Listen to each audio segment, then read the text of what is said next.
When they are consuming your minds and your thoughts and your dreams, from the angels to the demons and to the mysteries unseen, there is no need to worry. There is no need for dread. It's just time to discuss the thing at the foot of the bed.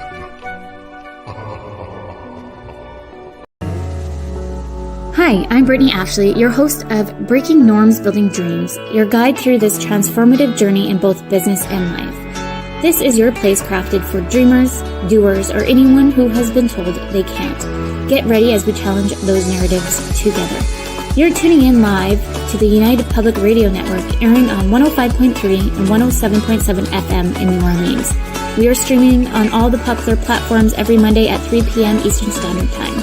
Join me for a candid and thought-provoking conversation celebrating your unique journey because you are worth it.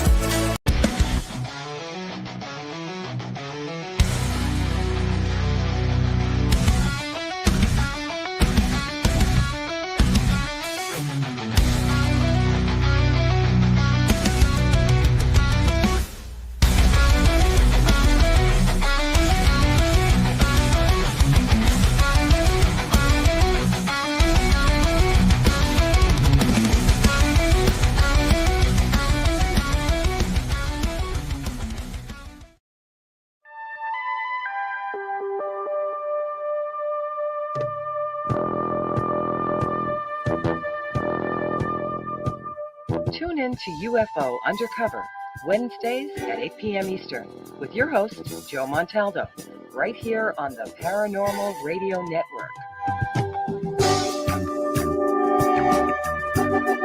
Welcome to Negotiating Happiness, the show that helps you find happiness, success, and balance in your work and life. I'm Adriana Fierster, your host for this journey into entrepreneurship and personal growth. We're broadcasting live on 107.7 and 105.3 FM in New Orleans as part of the United Public Radio Network. We explore the latest strategies, insights, and stories from successful entrepreneurs and experts.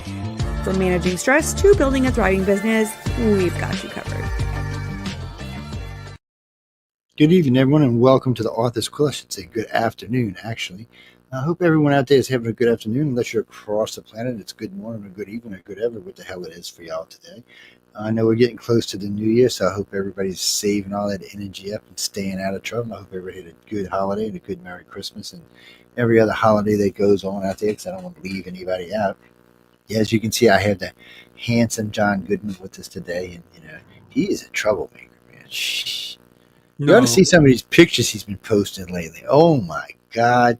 These are like naughty Santa Claus pictures, man. I'm just telling you. They're just, man. No. I had to repost them so I can see them. No. Our guest today is going to be Dean Wesley Smith, who's another one you got to keep your eye on all the time. So, I'm going to be in here with these two characters. I better straighten up a little bit here. Hey, Dean, how you been, man? Doing well. Doing well. Yeah, you looking good, baby. You looking good. Got the hat on. Exactly. He's in uniform now. I am. That's exactly right. So, how things treat you? Everything's good. I know we're winding down the year, getting ready. Hey, Jay, we're winding down the year, getting ready to, what are we, like 3 days from the new year now? Huh? Yeah, two till New Year's Eve, I guess. I'm losing track here. Damn. Yeah. I actually like the New Year and Christmas this year. It falls on a day. I'm usually doing a show, so I get an off day. I get an off day from my day job and my night job. It worked out nice. So you're going to have some new books coming out at the beginning of this year, or you're going to make us wait till later in the year? Or I know you're always working on something. Yeah, it's continuous for me. It's continuous. I'll probably publish in one form or another over 70 or 80 books this year. Yeah, I just can't You're imagine. slowing down. You're slowing down there, Dean. I know I did 70. I did 70 in my 70th year. Yeah. I'm 74 now, so I may do 75 this year just for fun. Just to prove yourself wrong that you can. Yeah, no, still going at it. I've had a couple down years, but back at it now full time here for 2025. That's good. Is it still freezing there in the mornings? No, I'm down in Vegas. Yeah, I know. Emily was there for the Western show a couple weeks ago, and when she'd get up at 6 o'clock in the morning to make it to the convention center by 8, and she said when she go out there, it'd be 29 degrees, 28 degrees. Well, no, it's been really nice. We're at 60. We'll probably be at 65 or 67 today. Yeah, that's about where we are. You know, it's just stunningly beautiful weather in the winter. The problems here are the summers. Right. In the winter, it's great. In fact, if I opened that blind back there, well, you wouldn't be able to see anything. But you know, that's a view of the strip back there. I have a panoramic view of over the strip, and so the new strip, not the old strip. Yeah. Starting from actually the what is it called? Big toll thing. The Strat. Yeah. No. I can see the Strat and all the modern buildings at this end, on the south end of the strip. Right. North end of the strip, excuse me. North end of the strip. Whatever. I was Outside the there window when- into the strip. Yeah. So tough life to have an office like this. Especially at I night. know, I'm jealous. I open that blind at night and it's just spectacular. Yeah. Wow. Yeah. I used to have a nice view of the city, but now I live out in the swamp. So I got a moat surrounding my house. I got a golf out in front of me, man. Look, I'm ready. I'm ready for the zombie apocalypse, man. I'm just telling you. I'm ready. Y'all keep writing about it. Yeah, sounds like Kevin Anderson and his castle down in Colorado. Oh God, I don't know. Colorado's a weird place to me. Every time I go up there, it's snowing.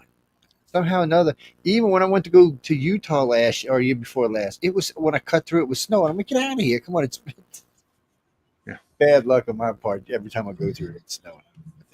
Yeah, no, we're having one of the nicest winters ever here in Vegas. Oh, that's good. That's good. I think How's for Chris Christmas doing? we were 74. Do what? I was gonna say, how's Chris doing? Oh, she's great. Yeah, we're both writing like crazy. She's down in our business office right now because her writing office is just across the kind of a living room area here on the other side over here. So with me talking like this, you know, it kind of interrupts her writing. So she went down we have a business office in the same condo complex. And so she's down in the business office right now. Yeah, I like how they started doing that. I noticed about 2 decades ago, they started putting in businesses and then condos on top. You know, and they have all kind of businesses for that matter. I've seen restaurants in there and stores and all kind of stuff. But it's interesting to see that because I notice a lot of people who own those businesses. It works good for us. We don't have to leave the building to go into the publishing office. I went to go see a friend of mine, Bruce, in downtown in the city in the warehouse district, and everything you could possibly need was in them stores underneath his condo. I'm like, dude, you got to leave sometimes. Donald he said, "There's no reason to leave." He said, "Everything's here," and I was like, "Oh, I don't know. I can't figure out if that's a good thing or a bad thing." But it is nice, and they are really nice condos. I got to say, they're not like chinky winky condos. They're nice. So what's that, Marcus? So anyway, Marcus wrote in, "Hey, Josh, seen you a few minutes ago, but he wanted to know what's your favorite genre." I've asked Dean this before, so I'm cheating. But what is it? I mean, or do you feel like you need a specific genre? Because I mean, you've been writing a long time, so I would feel you could write about just about any damn thing you wanted. Yeah, I came up through science fiction back in the traditional days, and published. I published 106 novels in traditional publishing, and most of them were science fiction or fantasy, in some form or another, under a lot of different pen names too. But now I pretty much write across multiple genres, all the way across. I have a really top-selling mystery series called The Cold Poker Gang, which is about cold cases in Las Vegas, with retired police detectives. The task force is called the Cold Poker Gang, and it solves cold cases. And that's probably, I think, of all the books WMG puts out, that's the best-selling series, is that mystery series that I do. They're fun mysteries. They're short. They're like 40, 50,000 words. But I also write a big space opera series called The Cedars. And then I write Poker Boy, which is a fantasy world series, also set in Vegas. And then I have a Thunder Mountain series, which is time travel historical Western set in the Pacific Northwest, in the mining camps and things like that. But it's time travel from our current day back to those days. And it's time travel, science fiction, historical, and there's a lot of romance in it. So those are really fun. So I just cross genres willy-nilly. I don't pay any attention. And you've got your magazine too. Do what, John? You have your magazine as well, right? That you do. Yeah, I got a month. Yeah, I do. Actually, it's right here. This has been on hiatus because 2 years ago I lost most of my eyesight, but it's about 80% back. And then last year I was running in a race. Now, yeah, make it clear that I'm 74 years old. The word running and 74 should not go together. Yeah. The world taught me a lesson. I was running out. I was in really good shape running with the leaders of this 5K charity run and didn't see a curb because of my bad eyesight, and fell and smashed up my shoulder. So for the last 2 years, I've been having some what I call life rolls, life events. Yeah. So this has been on hiatus. This is Smith's Monthly. And I do 70,000 words a month of my own fiction. There's no other authors ever in this. It's coming back in January. Oh, good. And so it'll be back to a monthly, but it's just great fun. I don't expect anybody to subscribe because it's just reading 70,000 words. I usually put 4 or 5 original short stories a month in there. And then I do novels, collections, nonfiction things that I do.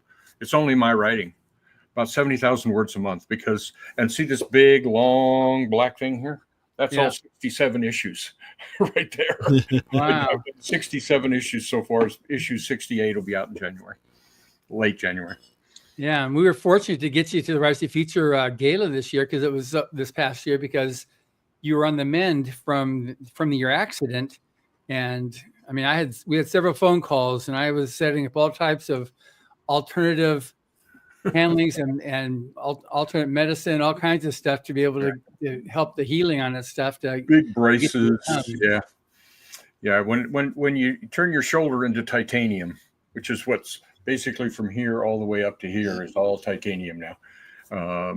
But I can get my arm there. Everything's fine. I was in physical good thing you live in a warm place, man. But for trying to type last January, I remember this well. I couldn't move this arm like this. And that was so I moved the mouse over here, but to pick this up, to move it over, I'd literally have to pick it up with the other hand and move it over on the keys. I managed to get a little typing done, but not a lot with that method. That took me a few months to get the strength back in. So you can A, P, Q. Yeah, that was what it was. Okay. Yeah, one finger. Yeah. It's amazing what you want to do when you really want to write. It's amazing what you can put yourself through. Well, I mean, imagine for you sitting without writing for a while, it's going to drive you to be mad, man. I can't see you just. So that's why it feels good to be back full force here in 2025. I do about a few times. 1.5 million words a year normally. Yeah. And I did that for 31 straight years until the last 2 years. I averaged that. And then now, since these last couple of years have been lower, I'm going to have to kind of go over that in the next couple of years to bring that average back up. So what's the average again? About 1.5 million words a year. That's a lot. You're over 50 million words now. Well over. Oh yeah, no, it's a lot. In 31 years, yeah. It's about 50 million. That's why I'm considered very prolific. JV writes. He can't even write 50 words, much less 50 million. Well, I know you're paying, dude. Trust me. I can't either. So but I have so much fun at it. I mean, if you can't have, I say this regularly all the time to other writers and stuff. if you can't have fun sitting alone in a room and making stuff up, you're doing it wrong. Yeah. That's our job description. We sit alone in a room and we make stuff up, and and then I also enjoy the publishing side too. So that helps. It's always good when you like your job. I mean, it's always a good this isn't thing. a job. That's what I mean. I mean, even when I do contracting, well, not as much now, but most of the time I've always really enjoyed it. Doing radio is just second nature to me. I mean, TV is just like, so I don't consider it. Somebody said, well, it's a job. You're doing how many assets? It's not a job. Yeah. Every so often, I mean, I edit the magazine Pulp House too. It's up there. I can't reach it. Oh, here's one. Yeah, I edit Pulp House magazine every month. And we do, I have 10 stories in every issue in Pulp House. And every so often that becomes work. I mean, I love reading other people's stories and publishing them and all of that. But every so often, this is a little stressful, especially on a monthly basis. I mean, we publish more than, well, like Asimov's publishes 80 or 90 stories a year. We publish 120 stories a year. And so, it's and we've been doing this monthly now for 2 years. And so it's every so often I'll hit a deadline and go, and doing all the introductions, putting the stories in order, having to go back through all the stories and try to balance them out. That's work. That actually consider work. Because that's what Jody does with Writers of the Future. Jody does all the hard work. Jody and her people. They, finding all those stories and with everything with Writers of the Future every quarter. That's work. You want them to flow when you're reading, that's for sure. I notice when I'm reading Writers of the Future now, I've read about 12 of them now, and they seem to kind of flow through, even though they're all different stories and different genres for that matter. They do seem to kind of flow through, which makes reading it easier. But Carolyn, though, to be honest with you, sweetheart, I hate to say this, but I cheat as much as I can with audiobooks. I don't have the time to sit and read them. I just if I'm sitting down, I'm doing something. Yes, it's aggravating, but there's a lot of good audiobooks out there, and I'll catch them and pop them in and listen to them. A lot of good stories out there, and I got a program that's getting better every year that converts paperback into audio for me. So it's kind of nice. It's you scan it in, and it I tried reading to it, so once or twice you get it to a coon-ass accent. Too much work. Well, I got a coon-ass accent. Most people don't know what I'm saying half the time, much less the computer. So, but it's a great way of doing it for people who are too busy, because I have always had a thirst for knowledge, and I need entertainment for relaxation. But the only time you'll ever see me in front of a TV would be after midnight, 1 o'clock in the morning, something like that. I'll be sitting there watching something that I've probably seen 100 times, just so my brain will calm down to go to sleep. A good book, though, if I sit down and start reading a book, I can't put it down, which means that I'm letting something else go because I'm reading that damn book. So it doesn't work out that way. Jeannie, we gave away 200 books this year. Dean is, when you listen to Dean speak, because I've heard him now a couple of times at Writers of the Future. By the way, my very first year with y'all, you and Todd were together, and it was one of the best things I've ever heard in my entire life, man. I loved it. I remember that panel. Yeah, we went a little nuts in that panel. Yes, it was great, though. And it for me, because I was there, it was my first year there, coming to see how this all worked, and it was up and up. For me, that was one of the best things he showed me right off the bat. Well, shit, these guys don't even agree, and they're both making money. Wait a minute, now what's going on here? And it's something I took with me, because it's true. I mean, and since then, I've noticed a couple others, have a little. They don't always agree when they're talking, and I think it's fabulous for the winners. I don't think you can get that education in the real world without a decade or two experience in the real world, which they don't have. Well, Chris and I do. Christine Catherine Risch is my wife. She also writes under Chris Nelscott, Christine Grayson, a bunch of other names. What we did a number of years back is we started these online workshops for help writers. And our attitude, and we used to do it in public, and go to conventions and stuff, but we don't travel anymore. And so basically we started it online. And our attitude is to try to tell writers what we wish someone would have told us. I sold my first two short stories 50 years ago this year. And so I've been at this a long time. Yeah. And it just sort of, God, I wish people would have told me this or told me that. So we ended up doing these online workshops through the Teachable website. And you can find out how to get to it by going to my website, which is deanwesleysmith.com. Because right now we're doing the 12 Days of Christmas Workshops sale. And we've been doing this for 10 days, 2 more days to go. And they're still all available there from all of them in the sale. But as I'm going through this and picking out workshops to put in this, it dawned on me how big this thing has gotten. We have a full university program worth of stuff. We have over 400 classes. They're either workshops, classes, lectures. That's serious. Over 400 of them. And so it's been just crazy for me to go back and look by picking these out for this sale that we're doing on, and you can get to the sale from my website, deanwesleysmith.com. We're doing a 50% sale on every workshop, everything we're doing. And so you writers out there who want to kind of get ready for the new year, there's a bunch of stuff to do it. And we just have fun with it. And we've been doing this now for so long that it built up to this size. And we never intended it to do this. We don't really, other than something like I'm doing now, we never promote it. It's just, if you know it's there, then writers come and find it. Other than on my website once in a while, we never really promote the workshops at all. And so it's just like, well, if you're there. In fact, when I'm down at Writers of the Future, I don't really promote our workshops. I never, John never hears. Actually, I've never heard you promote anything, to be honest with you. Yeah, most people don't even know they're there. And so it's kind of one of those things. But right now, it's been interesting for me to realize how big it got. We didn't intend that. It's just sort of, when you start dripping, it's like writing. If you just start dripping so many words a day and so many words regularly as your schedule allows, over an entire year, it builds up. And we've been doing this writing program for almost 20 years now. And in fact, we started it before Teachable existed, and then we moved it into the Teachable format.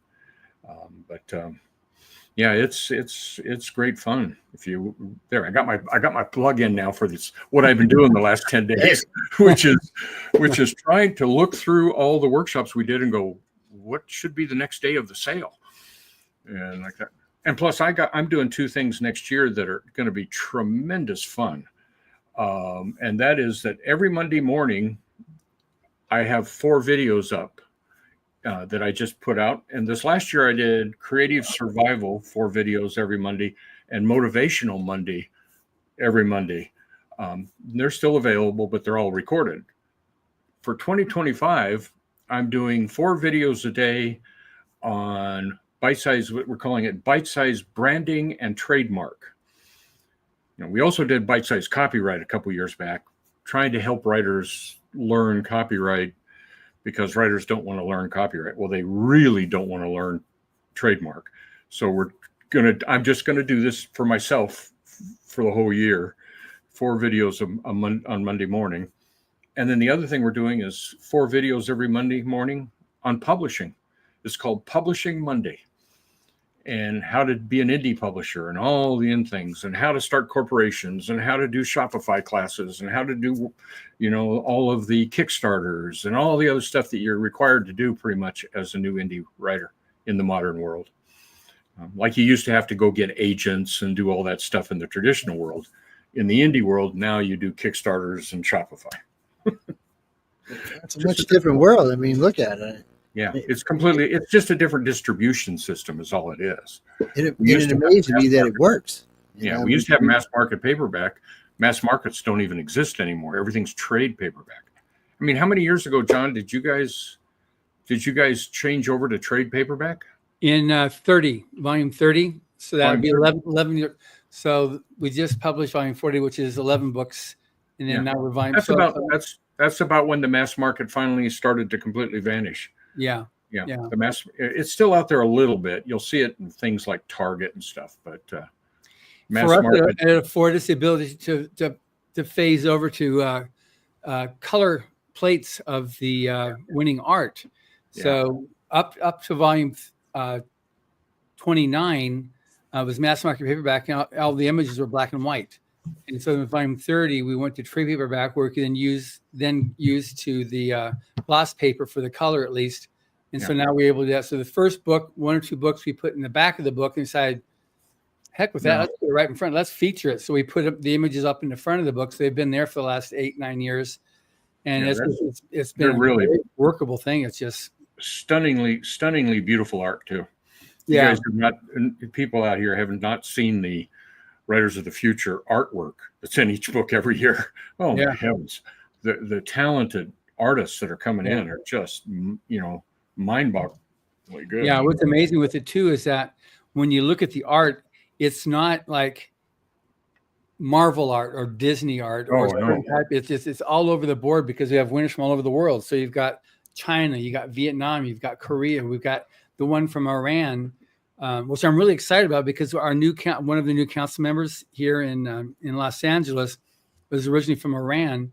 And so I'm anxious to meet him after the first year. I'm going to be meeting with him and just showing him. We've had 2 winners from Iran. We couldn't get them to come here to the awards ceremony, but they were winners anyway. So I don't know that he'd be able to do anything, because there's major issues with Iran. Maybe though, with the recent change of command, that's been happening, maybe it's going to be a different scene now to get the people from Iran to coming here. But yeah, I love the fact that with Echo Chernick as the coordinating judge, we have so many different types of art, whether they're her favorite type or not. She grants everybody an equal opportunity. We're an equal opportunity, contest for these artists to be able to show their exemplary style. And it's amazing. She's amazing. She is just stunningly amazing. Yeah, Joe's giving her a show, so she's got a show just before this one, and called The Professional. Is that what it is, Joe? Yeah, The Professional. She's doing quite well too. She's about mid 400s, 400,000s is her average broadcast these days. She's nestled in between John and I too, so we have pretty good audiences. Yeah, so good. Yeah, she's doing good. And, this show's up to about 2.2 million now listens on it, and then the podcast is over 1.8 now. I'm hoping to get 2 million in the next short little while. Yeah, we had because John's doing fabulous for a 1 hour show. It's almost unheard of to get that kind of audience, unless you got serious. I certainly had fun when Mark and I did that last podcast with you. That was Mark Leslie. That was fun. Yeah, Mark's always fun to be, and it's so cool that you got him to be a judge now too. Yeah, because he's one of the major people in the indie movement out there. Yeah, not only does he work for D2D, but he's just a supporter of the indie movement all over the place. He was one of our anthology judges for the anthology workshop we did this summer, and so he'll have a book out that he edited. We're revamping our Fiction River line, and I think he'll have one out in October of this 2025. He'll have a book that he edited at the anthology workshop and worked with all the writers. He's really good. So, I'll be seeing him in February at Superstars. Oh yeah, we were just giving him trouble not that long ago. It was a couple of weeks ago he was on. Yeah, Mark's great. He knows a lot about indie movement and the forward trends of the indie movement. Yeah, between you two, it's like there's anything that's not known about the indie movement isn't worth knowing if you guys don't know it. Well, there's Joanna Penn in there too. I don't know if you guys interview her or not, but Joanna is one of the front runners in the indie movement. She's fantastic, heck of a writer too. She's got a whole bunch of series out, but Joanna Penn tends to. I often learn things from Joanna Penn and from Mark, and vice versa. We all are. Yeah, we all are trying to. Thing that Hugh Howey, also one of our recent judges, he started indie, and then with I think it was Silo series, he went traditional, and then he decided he didn't like that, so he's going back indie now. Good. Because he said, with traditional, it's like you can do it's one book a year. It's got to be a certain size, and all these constraints and stuff. He said, I want to be able to go. when he constructs a book, he writes, I think it's like 4 parts to make a book. So he'll do a part and publish it, and a part and publish it. And then once he's got 4 parts, then he'll put together a book, and then there's the book. And that's how he likes doing it, And so, similar like The Martian, wasn't that done as I was online, wasn't it? Yeah, he just did that, and then it was put together. And I think Jerry Riddle also had a similar type thing. So there's a lot of big name authors right now that got their start indie and have found when they're able to control the vertical and the horizontal, they do better. Oh yeah. I love having, Chris and I own our own publishing company. Yeah. And we, there've been ups and downs in that phase of the world, but we are completely and totally in control. Now we try to get trusted people and good stuff. We just did a real small Kickstarter. It was $3,000-$4,000 Kickstarter for 7 days right before Christmas, because last year Chris had written a new Grayson novel that was in what she called the Santa series, and it's Santa's Family, and it was the 5th book in the series. So we just did a Kickstarter for 1 week and got the books to everybody before Christmas. And we could do that. I mean, traditional publishing would take them 1.5 years, to do 1 book. We did all 5 books in the Santa series, did brand new, beautiful covers on them, just spectacular covers. And literally we closed the Kickstarter on the 18th, and everybody had the books in their email by the 20th. Wow. That's what indie publishing can allow you to do if you're prepared. We were prepared, we built up for it ahead of time, but traditional publishing, man, that's just alien to them. They can't even that's like a weekend. They couldn't do that in 1,000,000 years. Yeah. So that's why Chris and I will stay with traditional no matter what the offer. And we've got some pretty good offers from you'll yeah. Do you have any of your titles with traditional? Do what? Do you have any of your titles with traditional? No, we won't do it. They want too much, and the contracts are not good, because so much of what traditional does is they buy intellectual property rights, IP, copyright, and they put it on their bottom line in their company, and they depreciate it. They can get a discount. So we have a corporation too, and we can put that on our bottom line and depreciate it for ourselves, but we don't want to give that to anybody else. And plus they want to control. We're number one. Control. If we do anything with traditional, it would be for translation rights, that sort of stuff. We do a lot of licensing at the Licensing Expo every May, where we do different things. There are people there called agents, but they are agents in the licensing world. They're not agents in the publishing world. And we do lots of licensing for a lot of our products. You go to a lot of we have 6 Shopify stores now, and 5 of those have products on it, where we literally, I mean, like right now, because it's holiday, you go down in our living room here in the condo, and there's big blankets that have art from one of the Holiday Spectacular series. There's pillows, different stuff like that. Chris has got some pillows that are just these big, beautiful pillows that have art from her diving series. We have products. We have mugs. I should be product branding. I should have a Pulp House mug in my hand. You should. You should.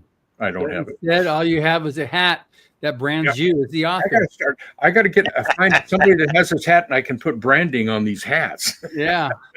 Oh, there's a guy in somewhere in Las Vegas who's really good at it. A friend of mine. We were down there. It was about 2 years ago. But he took his hat. He had it all leather. He had a band around it. He liked the band, but he wanted something else.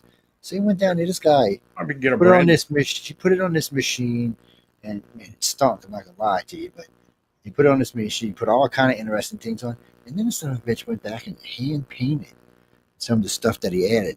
Even gold leaf some of it. I'm like, man, this is getting to be one fancy hat we got going on here. We have shirts with our logos on it, with our different logos. We actually have the logos. The thing about what's nice in publishing now with the Shopify stores is unless it's all print on demand. Yeah. Which means you can put all these things for sale on your store, but you never pay anything for any merchandise. You don't have it in a warehouse. You don't do any of that warehousing stuff. Basically, when someone says, "Oh, I want that mug," they buy it, they pay you, and then it transfers over to Printful or Printify, and they make the mug and ship it to the customer directly. You never touch it. And then you get to keep the profit between it. And so it's this, I don't have to pay for merchandise.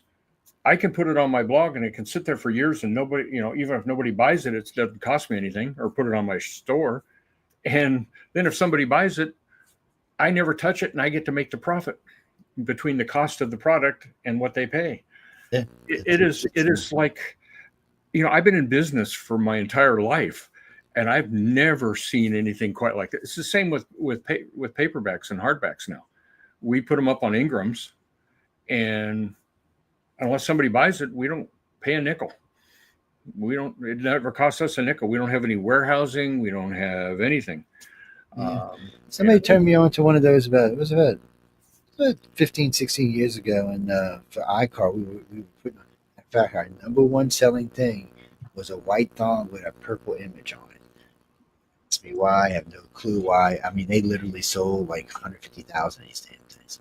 And I mean, they weren't expensive. They were like $5, $6 each. And I think we made like a big whopping $1.15 off them or something. And I noticed with the t-shirts and stuff, the profits varied anywhere from $3 to $10, depending on the t-shirt. But what I liked about it is I could upload 100 images, like right. Stuff, because my wife was an artist and friends were, and then other stuff. And then we had our own logos and all of our show logos. All of that can be uploaded there, and they can pick which one they want. They'll put it on any damn thing you want. It's a fabulous. I guess if I did it old school, I'd make more money off it, but this is so nice. Now, really, the margins on print on demand like that are exactly the same. In fact, once you start counting warehousing costs and shipping costs, and all of that to get a large quantity of something, I know, it just kills any profit difference you can make. And that's the bottom line. And so I know like on those little pins, we had anything you wanted that we had could be put on a pin, the ones you wear in your lapels. Man, we used to sell them things by the yin yang. It was just amazing how many of them hats. And what I liked about the hats is they would give you 3 different design sets. So you could put it in a square image, you could put it in an oval image, you put it in a round image. There was something else besides that. So you could actually decide how you wanted it to look on your hat and what type of hat you wanted, what type of bill you wanted. I was like, get the hell out of here, man. So we still have it. It's Cafe Press, I believe. Cafe Press was the first sort of. Yeah, the most expensive, by the way, people say. It is not so much anymore now. yeah. Well, I can imagine. It's kind of gone away these days. Yeah. But. Well, mostly because these print on demand have literally revolutionized everything. You can get anything on. It's Printify and Printful, and they connect directly to Shopify, and you can basically get any kind of. It's amazing, the merchandise. Every so often, we have some web meetings, different stuff where 20 or 30 writers get together, and they'll be wearing their merchandise in different ways. And people will say, "Hey, where did you get that? Oh, that's so cool!" Or they'll be holding a mug or a big water bottle or something, and it'll all have their series or their brand on it. And everybody's going, "Where did you get that?" "Oh, well, it's a Printify." "Oh, that's Printful." And it's just those two. It's a great setup. Dominated. And there's now one of the things that I had a publishing company back in the 1990s. In 1987, Chris and I started it. It was called Pulp House. Pulp House. It's one of our brands. And one of the actual things that we started was Pulp House Publishing. And we did it we did all of our books so simple and plain. And that was their distinctive look, was simple and plain. But at the time, there were publishing companies like Mark Zeising was a small press. Don Grant did all the Stephen King, really beautiful books that were limited editions and all that. I always admired those books. I would love holding them. Now, in this new world, you can get those kind of beautiful books, even more beautiful than Zeising and Don Grant and some of those Fantasy Press used to do, print on demand. Yes, Yeah. I mean, One at a time. And they're so beautiful.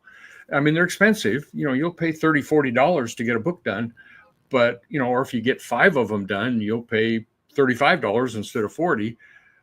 But then you charge $70 or $80 for the book because it has these beautiful, it's everything's beautiful. And the art's color all the way through, and it's, beautiful dust jackets. And then the dust jackets are printed on both sides. And it's what writers are doing now. We've done a few what we call beautiful books, but we haven't moved into that full, oh my God, look at how beautiful this is level yet.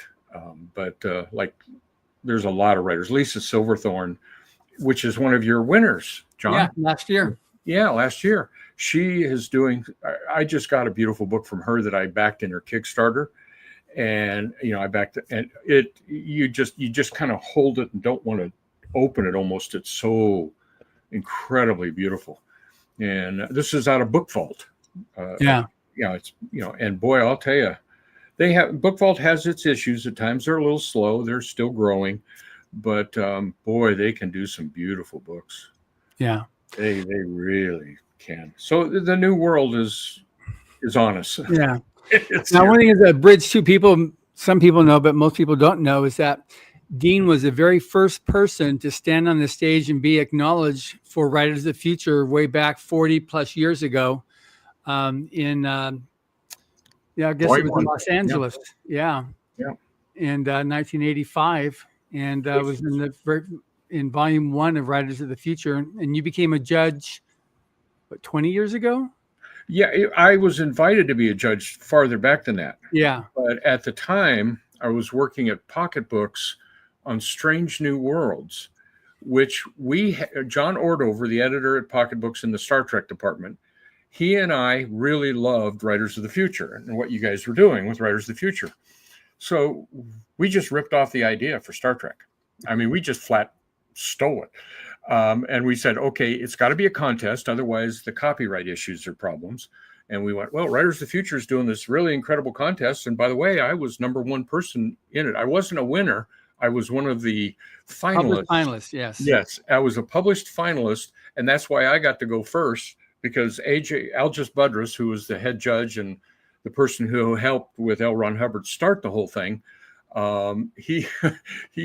it was at Chasen's restaurant, which is the very famous restaurant in Hollywood that's no longer around, which is too bad.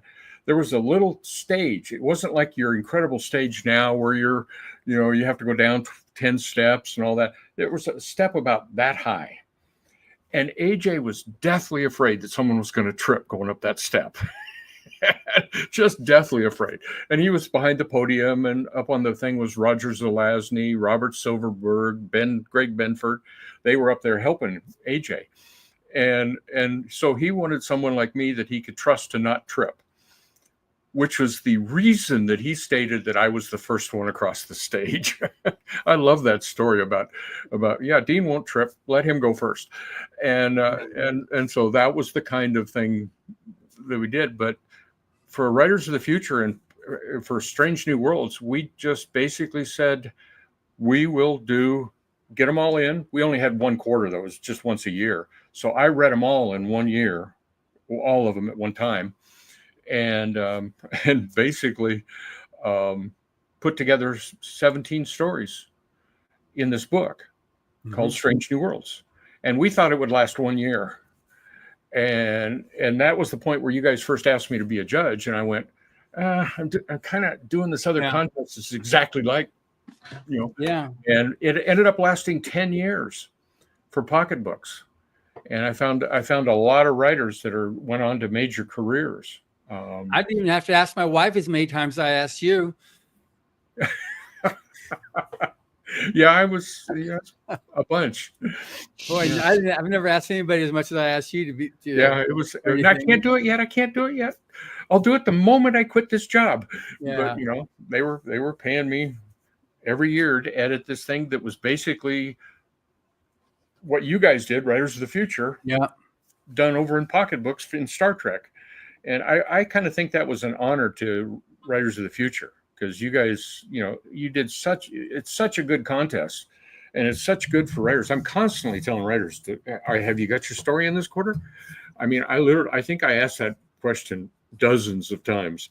And this is great. Very much appreciated. Oh no, I don't know why anybody wouldn't submit and actually now, because of the change to 8 cents a word, you've opened it up to more people, because a lot of people were disqualified at the old 6 cents a word, but now that it's 8 cents a word in the rules, they're now qualified again.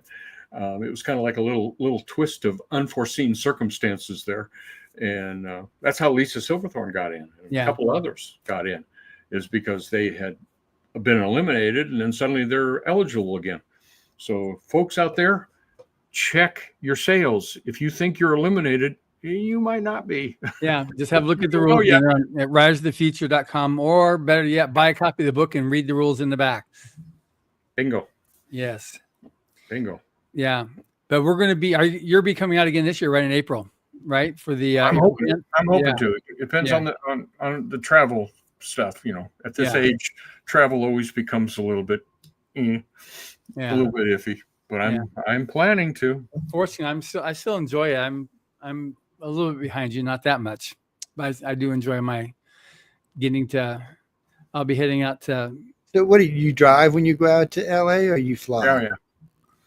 Yeah. I know it's not that long. I've driven it myself, but it was usually it's takes faster me 4 to drive hours. pretty much than it is to fly. Yeah. Well, if you got to count getting on and off the airplane, Jeff. Exactly. Yeah.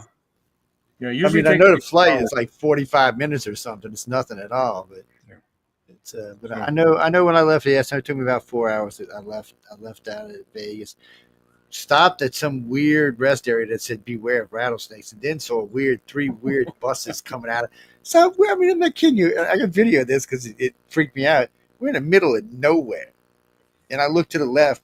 And my wife goes, "What is that?" And there's 3 buses. I mean, like buses, not school buses, rolling out of the middle of the desert. And I'm like, wait, we're nowhere around Area 51. What the hell is this? I have no idea where they were coming from. Never did find out. Could have been Area 51. Could have been. It just come rolling up out of there. I said, well, because I've been to Area 51 a couple of times. I was just kind of like, it's time to leave, I think, and move on. But yeah, it was about 4 hours. We stopped at some place, Cajun Mountain or Cajun Bluff somewhere, some top of some mountain somewhere. We stopped to get something to eat. So when you looked back, you could see the desert. When you looked forward, you could see snow. I was like, okay. I was like, what the hell? What place am I at?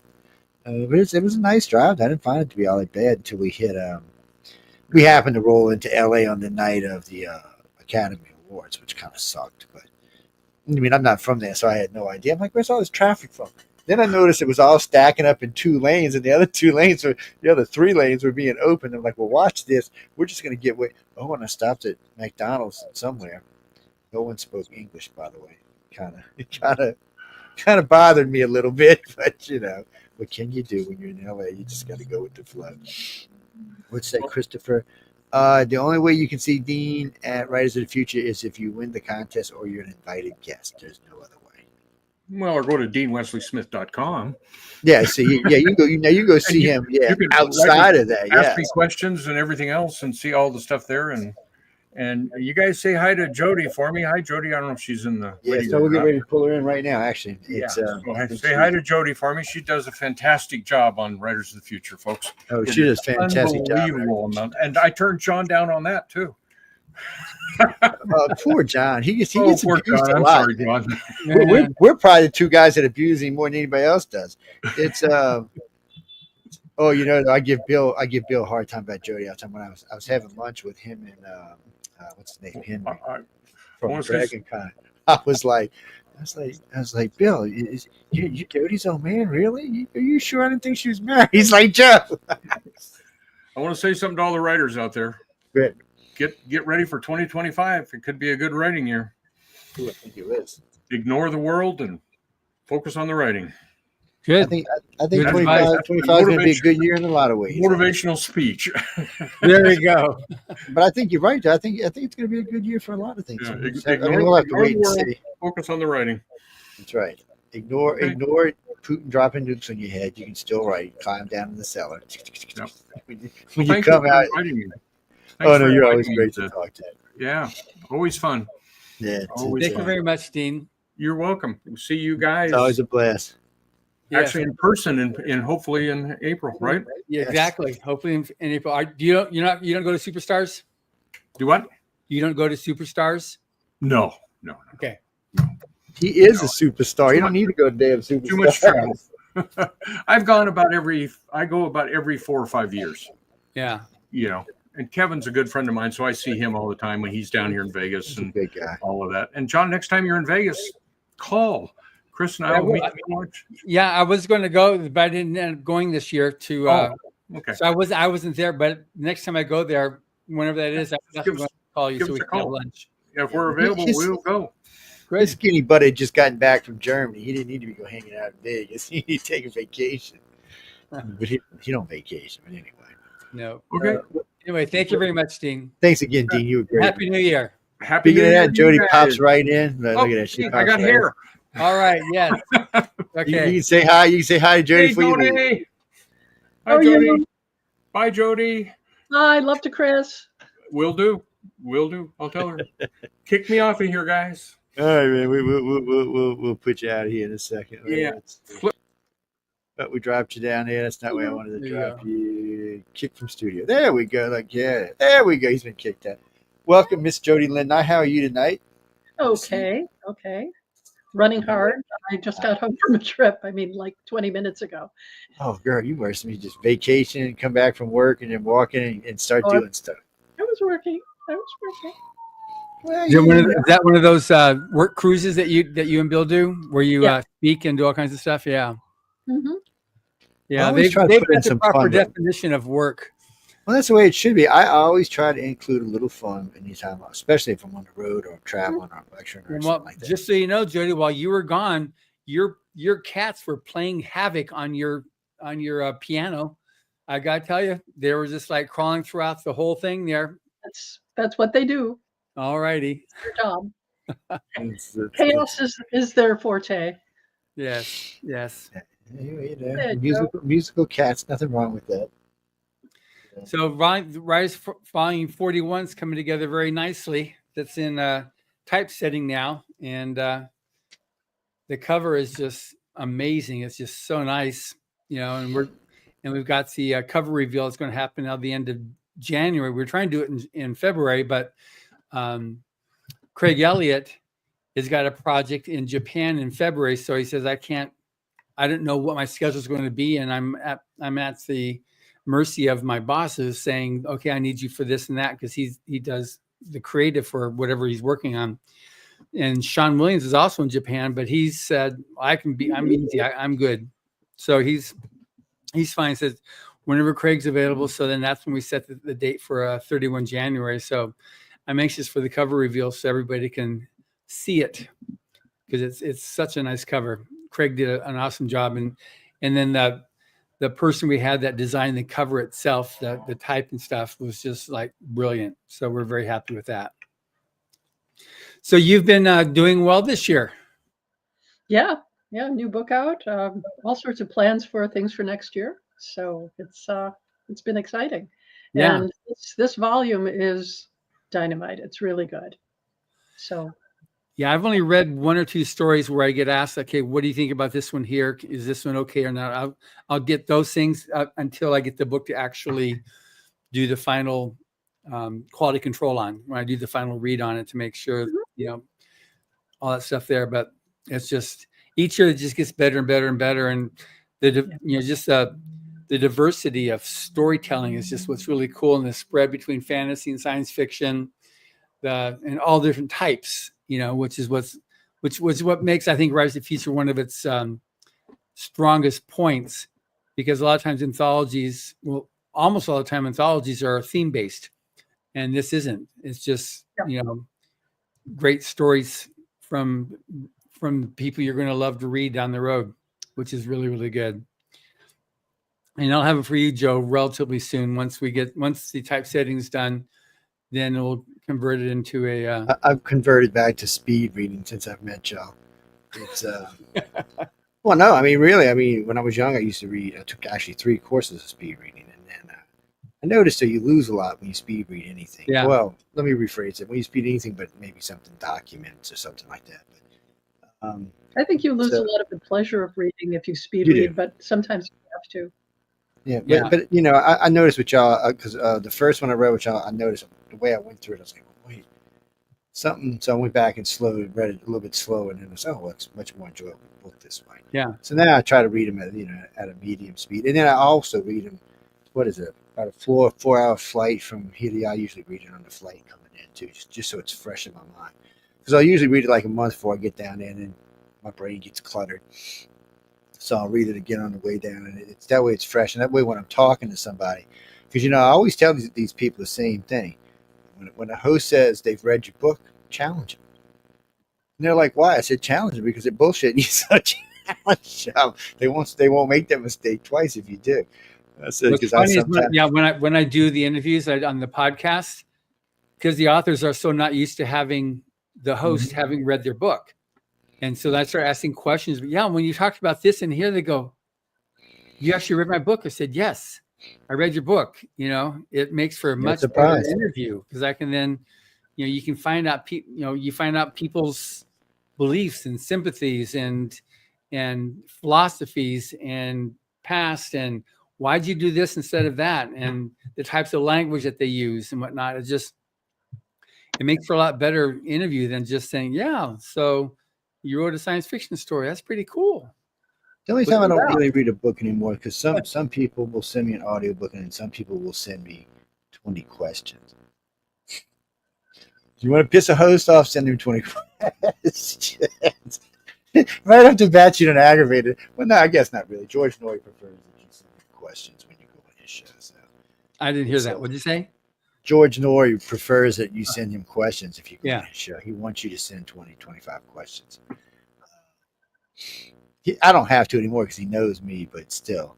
And I guess it is a nice cheat, but usually I've either read the person's book or did some research on the individual themselves or dug down and found out some good gossip or something like that to make the show more interesting, things like that. But it's no Jackie, that's Jody. Jody is the one who makes sure everything works right on the book. She's the one to make sure the judges don't get nobody's name or anything. Yes. She's the coordinating judge for the contest. So she's over the Writers of the Future. She's the one that makes the final say on what goes in the book. And in terms of stories that she passes on to the judges. And once they say that what it is, then she helps them putting together the order. She has an essay at the beginning of the book about, this year in Writers of the Future, it's a little bit of roundup and what she's looking forward to. And it's just a few different tips and inspirational notes to get people to enter the contest.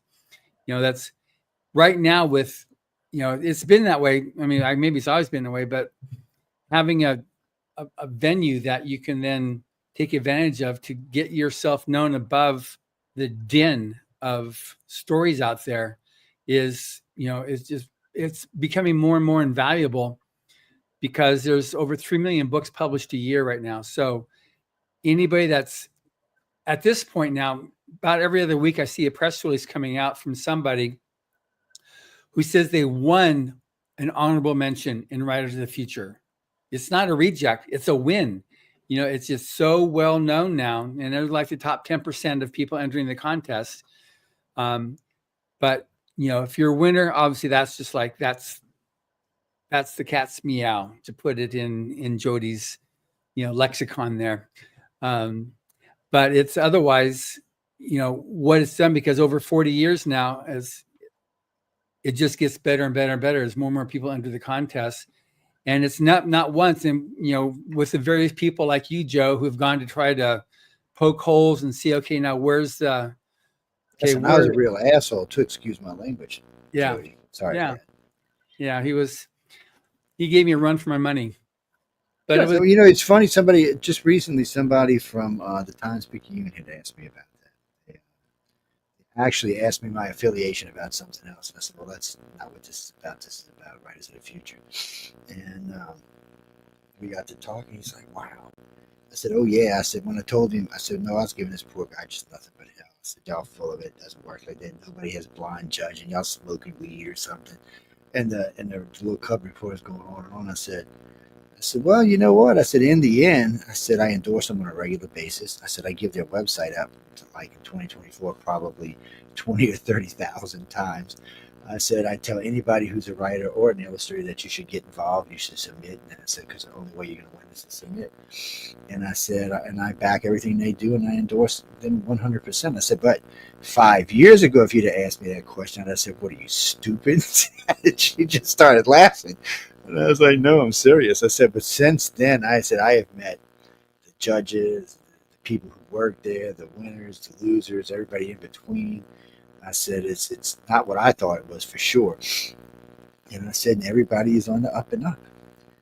And I said, I've made friends with a few of them. I harass a few of them. Like poor Jody, I harass her the whole time. I just harass her. She's just like, that's okay. I was harassing your husband last year. Are you right? I was like, are you sure you're married to Jody, Bill? I'm not sure about that, man. I think she's single. He's like, I was single here.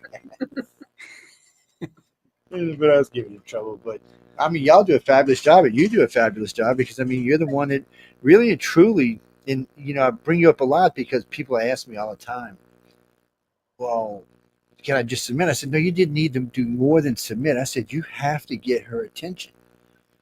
I said, you know how many books are going to be sent in to these people to read? And I said, if you start out with this 5-page of Lala, I said, you're not even going to make it. I said, she's not even going to make it to the 3rd page. She's going to be like, what the hell is this? I said, you've got to have a hook or something like a hook. I said, and you know what? I've learned a few of them from listening to them teach the classes. I can tell y'all a few. I said, but if you go win, you'll learn a whole lot more than you will from me.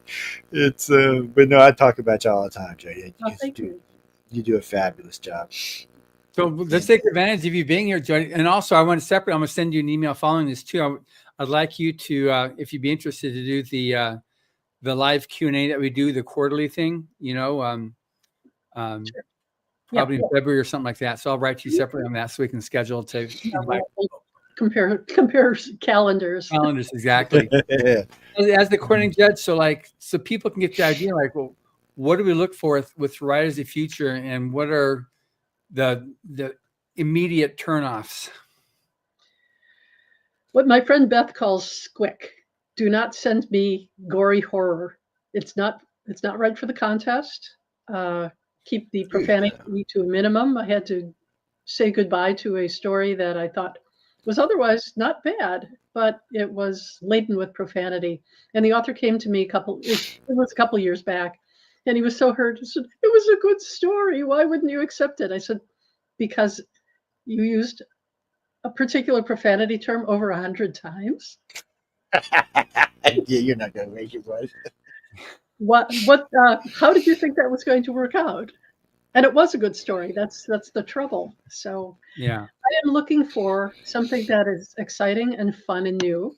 If you're going to use what we call a trope, a story pattern that we've seen before, like Knight goes to rescue Princess from Dragon, that's old hat. Tell me something different. You know, maybe the princess is happy being with the dragon, or maybe they've just been waiting for the prince to show up because they've all wanted to get away from what they all used to do. You know, make it different.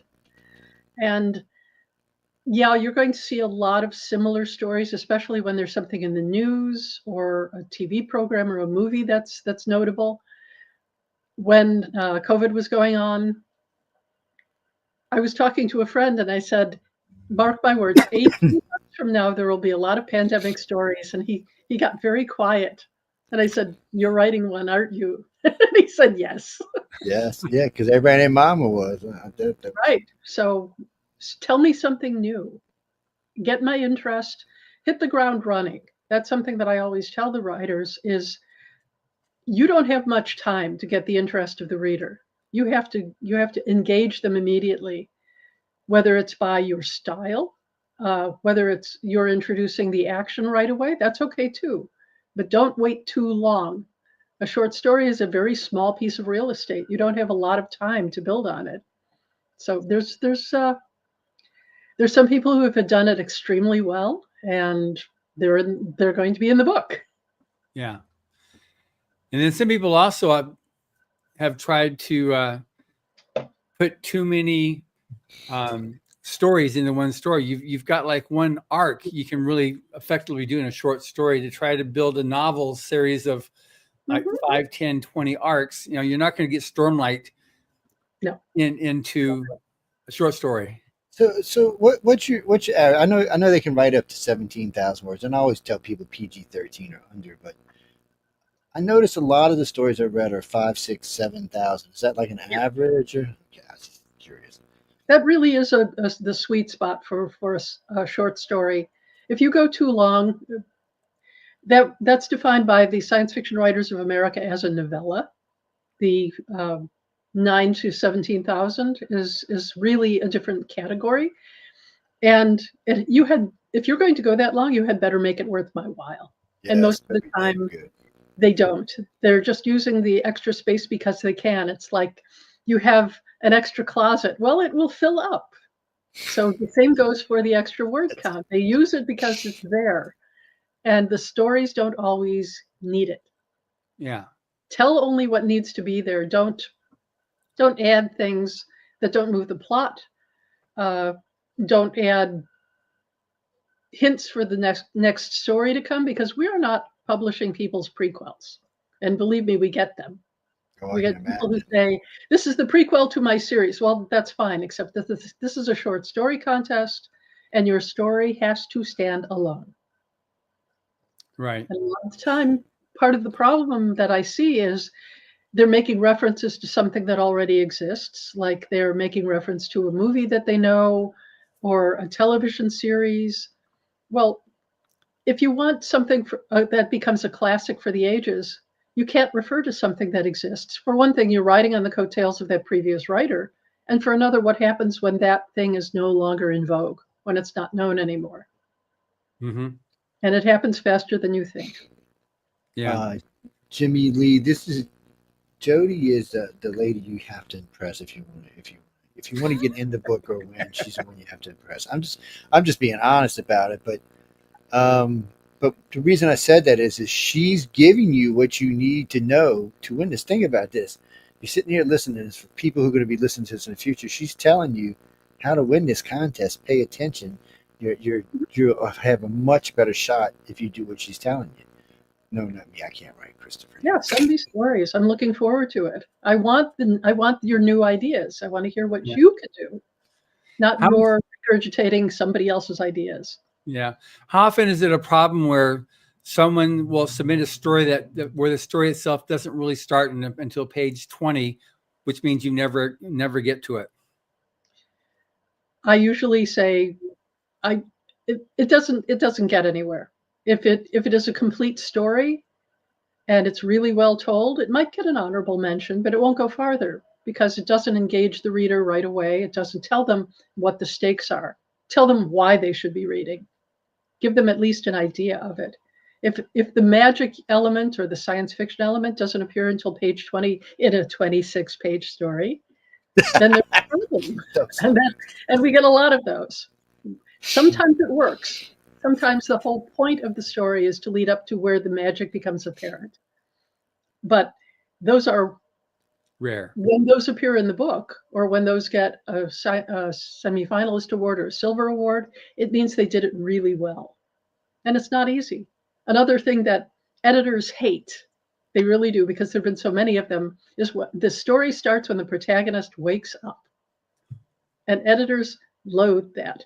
But when I, in my writing workshop at DragonCon, a fellow gave me a short story in which the two characters woke up, but it was really important to the plot. And it was just so beautifully told. I don't know what he did with it in the end, but it was a great story. Was his name That's Rumpelstiltskin? Playing Against Type.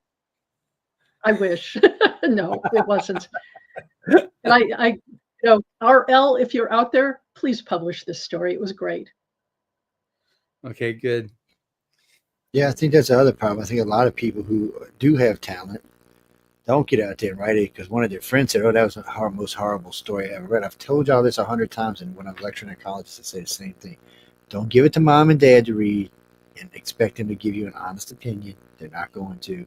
And a lot of your friends, if it is a good story, might just not tell you it is just to be mean. So I would, there's lots of online people who will read. And a lot of people. The Writers of the Future Forum is a great place to go to get somebody to give you a fair shake. And the judges will definitely give you a fair shake. The first readers will definitely give you a fair shake too, reading it, because we're looking for the best of the best. And we're willing to give you that like nod, say, okay, good, you got something there, keep going on it. And as you move up the ranks, y'all know, I want y'all people to win. Yeah. Somebody might get hit famous, have a good movie. I get invited to a premiere or something. I mean, come on, people, let's get a move on it here. And Jody be looking all good, strapless gown and stuff. John being a little tugs. I mean, come on, we'll get to see him like that anyway at the gala, but still. It would be nice if we were invited to a different kind. Yes, that's what I'm saying. I'd love that. I would love to see one of these writers get to the point where Hollywood does take notice of their work and make a movie out of it. I think there'll be some. I mean, some of the stories I read are really good. Right now, and it's really different now than it was like when I was a kid, and there was three TV channels in one movie house.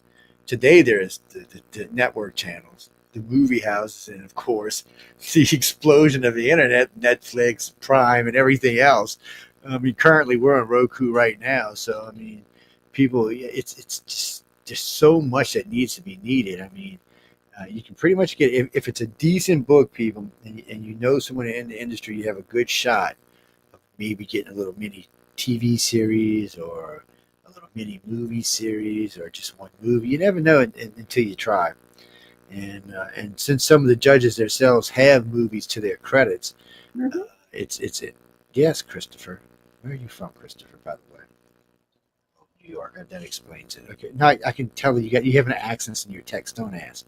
I've been reading text for a long time, and I can tell it's hard to explain. A lot of times I can even tell if it's a guy or a girl who's texting me without seeing it. It's people text differently is all I can say. And people from California text differently than people from the East Coast too. It's just a thing.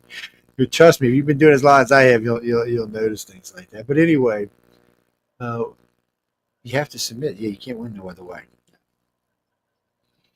Well, if you want to donate like $20 million, I'm sure John will invite you to the gala for sure then.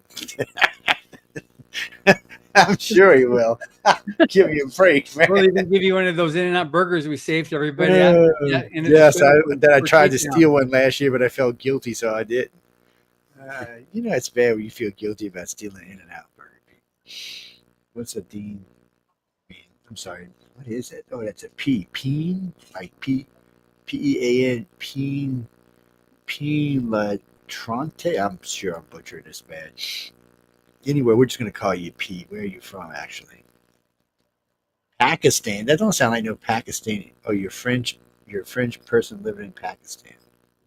Okay. Well, yeah, they'll fly you in from Pakistan if you win. Oh, yes. Now, the thing you got to do, and I tell people, and they realize, wow. When I did a show with somebody in South Africa last month, he just says, wow, I learned something new there. Like, I can't get a visa for somebody who's just a single male, single female with nothing, no ties. I'm not going to get a visa for you to come to the United States. You have to go get married, have a family, or have babies, be a member of be going to university. We have a girl coming this year who couldn't come last year because she was single and with her mom coming, and they said, you'll never go back home from somewhere there. And the bad part is it's probably true, though. That's the bad part. We've had 2 winners from South Africa, couldn't get. We've had 2 winners from Iran that we couldn't get. We've had her from, I think she's Uzbekistan. She's one of those European countries. We couldn't get her. So that's an issue that we do have. So while we have winners from all over the world, we also need to have you in a position where you can get a visa. Peen, you can go. You're from France and you have a passport, so you wouldn't have a problem. Yeah. Didn't we have one from Africa who couldn't come in? Yeah, we've had 2 from Africa that couldn't. Yeah, it was unfortunate. And South America can be sketchy, even though it shouldn't be. Venezuela, Cuba, places like that can be sketchy getting somebody in from. Yeah, a couple of years ago, we had 2 winners from Central America. For the first time, we had winners there. And when they were both single males, they're just like that. One of them went to get his visa, and he brought his letter from Johnny Labaki saying, inviting him to the United States for this thing here. And the gals at the visa got the letter and looked at it and went, "Huh? You want to illustrate the future? Congratulations," and stamped it. She'd heard about it. It was familiar with the contest. It was an international contest. Congratulated him, and he got his visa stamped right away. It was like that Just tell you she's cool. a reader. Oh, the two Costa Ricans, they were awesome. They were terrific guys. Oh, what's his name? When I found out he was an attorney, it still messes with me. Pedro? Yeah, Pedro. It still messes with me when I found out he was a lawyer. I'm like, no, dude, no way. You can't be I said, I know a lot of lawyers, man. You've got some of my family. Yeah, Says, Pedro, no way you can be Pedro Nascimento. And then we also had a couple of years ago, wasn't it? She wrote the that one story about going back in time, is time travel, going back and getting Hitler accepted in art school. The name of the story is Trickle in Time. It was Elaine Midco. Elaine Midco. She was also a lawyer. She's a retired lawyer and is going now for, doing her writing. She came last year, I guess, to when we were at the show at Tampa Comic Con. She came there to visit for a day. Yeah, it was good to see her. It was very nice seeing her. She's a hoot and a half. What is that, Stephanie? No, we're not hating on lawyers. It's just lawyers don't usually tend to be the creative types. They tend to be the murderous, no good, you know what types. But no, I'm just kidding. I'm just kidding. No. Actually, my nephew just passed. He was an attorney, very famous, very wealthy. But no, I know quite a few attorneys, and a lot of them are good people. They're just not. None of them are really creative. Not enough to really sit down. They can write a law book, mind you, probably in 5 minutes. But coming up with a story in fantasy or sci-fi or punk or steam or any of that stuff. There's some pretty what's the thriller, the procedural thriller. He's got Dan Brown. Isn't Dan Brown, Grisham and Brown? They're all lawyers, I think. David Drake was an attorney. Yeah. And because usually when I find attorneys writing stuff, it's usually something somehow or another that extends from their legal. Yeah, some type of notice being sent to you, Joe, is how you normally find these. No, not me. No, they don't send me stuff. They know better because they know what Joe's going to do. Joe's going to go whoosh, whoosh. So they don't even bother sending me stuff. That's a waste of time. No, Peter. What do you mean? Oh, yeah, I have been there at 51 a couple of times, 5-6 times in a while. I don't write my experiences about Area 51 because it's classified and they'll put me in a hole somewhere. That's why. Give me a break, man. No, I've been in Area 51, not outside. I've been outside too. I've been inside today. It has to do with my security clearances. No, I don't know anything about any of them kind of things, so sorry. Maybe you can get somebody to write a book. Maybe we can talk Jody and find somebody who writes a book about aliens at Area 51. I have no idea. There have been. Yeah. In fact, there was an anthology a couple of years ago of short stories about Area 51. I guess it was some sort of anniversary, and there was an anthology of short stories. Yeah. It's it's so weird. You go down there, you go drive up to the gate. There'll be 10, 15 people standing around with their cameras shaking on the gate. It tells you no cameras, no touching the gates, all kind of stuff. Nobody pays any attention. No. None whatsoever. I'm like, and then the sheriff tells me, "Oh, if you get past the gate and the guards catch you, it's not a big deal. We'll put you in our jail and it's $750 to get out." I'm like, "What?" He's like, "Yeah, that's how they do it." I'm like, "So you tell me if I run across and jump in that gate and run down the street, they're gonna tackle me down and I'm gonna get out for $750 and get all that press with the same?" He said, "Yeah." I'm like, I don't like that idea. But if you get past gate 2, guess what? Then ain't got the sheriff no more. So the big boys come to get you then. Yeah, y'all don't remember, Michael, you don't remember when the airplane flew in Area 51? And the little dude disappeared for like a week. Nobody knew it because he was in Area 51. That's why. Nobody, even the president's not allowed out there. People, come on, give me a break. No, we don't go there. You can submit us at writersofthefuture.com. Yes. All the rules there. Everything you need to know is there. And the easiest way too to know like what we're looking for is get a copy of the book and read it. Yes. I mean, those that's easy. They're the ones that actually won. Yes, y'all see there's a stack of them right there behind you. Look, help yourself. This is last year's volume 39. There we go. Jody's got it. Jody got it. Yeah. So this is volume 40, and it's I mean, these are the best new writers. And you take a look at many of the people that you read. If they weren't published in the book, they've definitely entered the contest and were honorable mentions, or they pro'd out before they were able to be published in there. But it's What are you talking about, Michael? Oh, that is that what you're talking about back there behind the Santa Claus? That's Wolf Moon's from when he was on the show a couple weeks ago. Yeah, that's his Patreon, but it's I have to pull it out. I'm too lazy to move everything, but send me an email and I'll send you the email. Yeah, he's got something going on. He was on talking about a couple weeks ago. You know what? Go to YouTube or any of the video shows and just look up the show. Author Quill, Wolf Moon. There you go. Yes. Look at that. That's how you go. What are you talking? She's not married to Dean. You just, people, y'all smoking some stuff today, aren't y'all? Does she look like she'd be married to Dean? She'd be slapping Dean. Just teasing for everybody writes to me. I've been ornery since Christmas. What can I say? You've been honored a lot longer than that, Joe. But anyway, that's true too. Actually, no, I know him. I mean, he's just as nice as chocolate pie. Yes. Yeah, Jody's married to Bill, and Bill's. I mean, he's done just. It's probably easier list things that he's not done than things that he's done over his life and career. He got me some good guests recently too, including the gun guy, which was really interesting. It probably drove John to want to jump off a tree, but for geeks like me, it was just fabulous stuff. Yeah, yeah, Marshall, that's the one we were going through a bunch of different gun types. Yes, I love that kind of stuff. But Bill's also he's also the kind of stories that to me are the scariest are the near future science fiction military.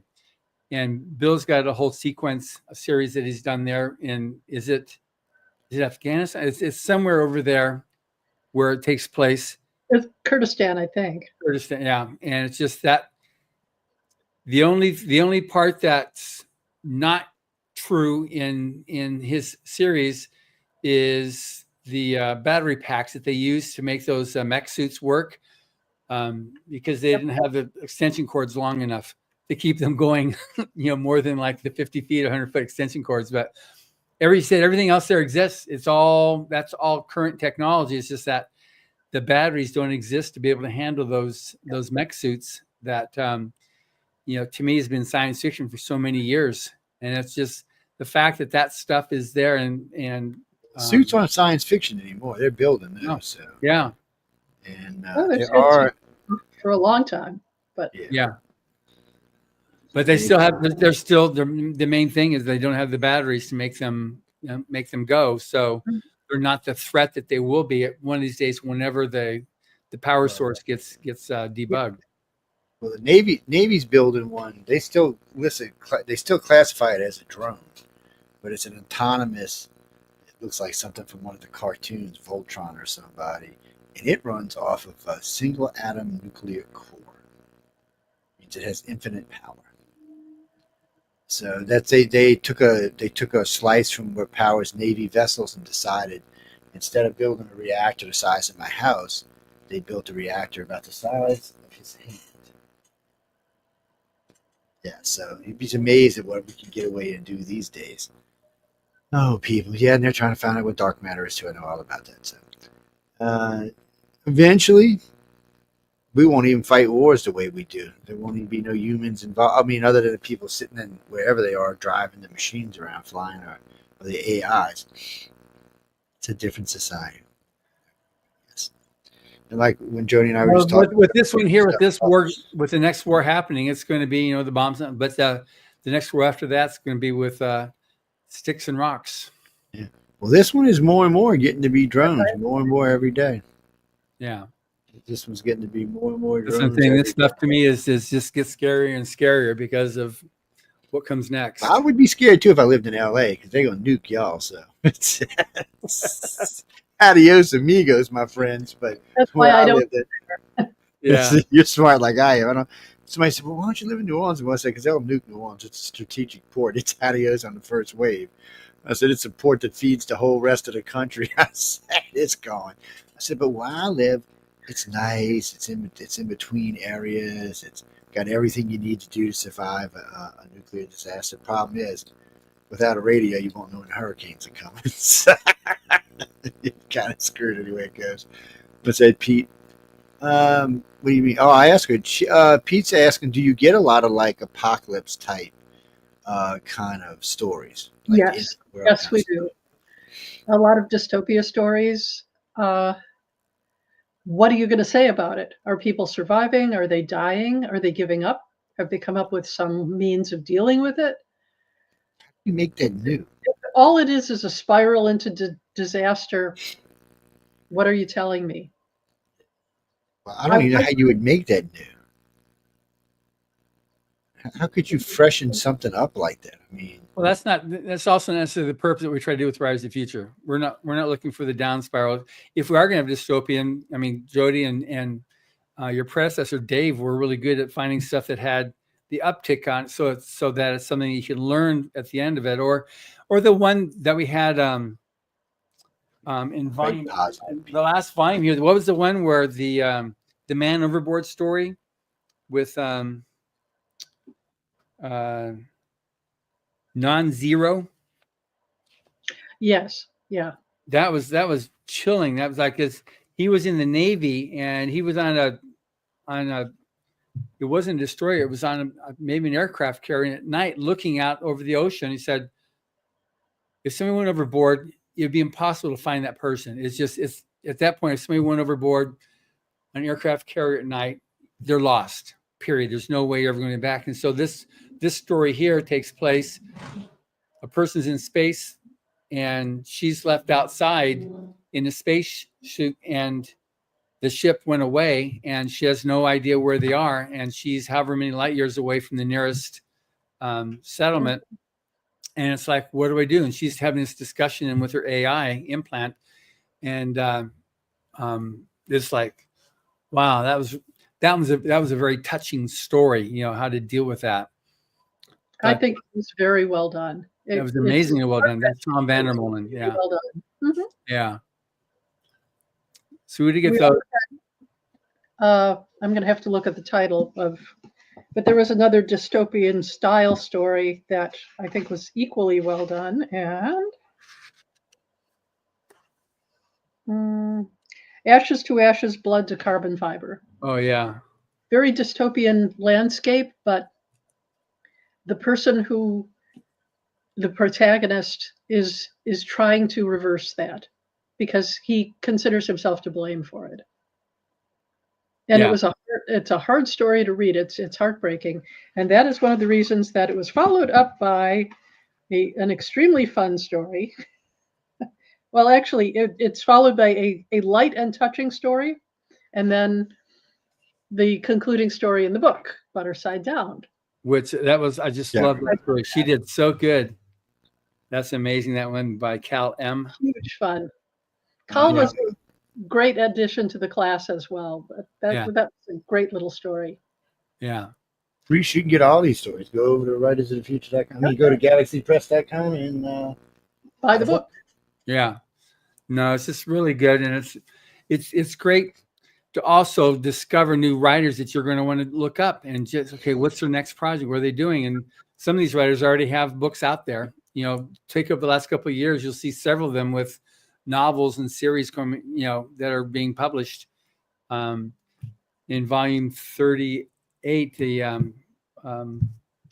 we had, or 39, the one with the Death and the Taxman, so David, yeah, David. So I'm interviewing him next month. He's got his sequel books coming out, and we're going to be talking about that. That's one of the books I got to finish reading. I'm in the middle of 3 or 4 different books right now. But the last one I had the other day. Yeah, that was definitely. Here's the next one now. We were just together at WindyCon in Chicago, so that was nice. Oh, good. Yeah. That one thing too is, even though a person doesn't win because of a personality, I find 98%, 95% of the winners are just some of the nicest people you'll ever want to know. Every now and then there's like somebody that doesn't appreciate, isn't whatever. but for the most part, everybody is just such a nice person, and they're really fun. And once they've warmed up to it, a lot of them are, like Cal M, I love her to pieces. And when she came, she was so shy, so introverted, and so convinced, like, what am I doing here? And then at the end, she realized that this is my team, this is my group, my family, and she was totally accepted just for who she was without having to change one iota. And I love that story. Obviously, it's the last story of the book. It's like, I did that on purpose. For sure. I right? put it there on purpose. It's the let them leave the theater whistling. Yeah. So that was either a first or last story, Yep. first of the book or last of the book story, because it was just, it's either going to like, wow, this is an awesome anthology, or that was well worth my read. Either way, she just did such a good job. But what you said about Cal finding her team, that's one of the things that is sort of like a soft prize. It's not really talked about, but these people, when they come together as in the seminar, they are the only ones who will ever understand what they went through to get into this volume. And they become sort of a cadre, a troupe. Mm-hmm. And they become resources for one another.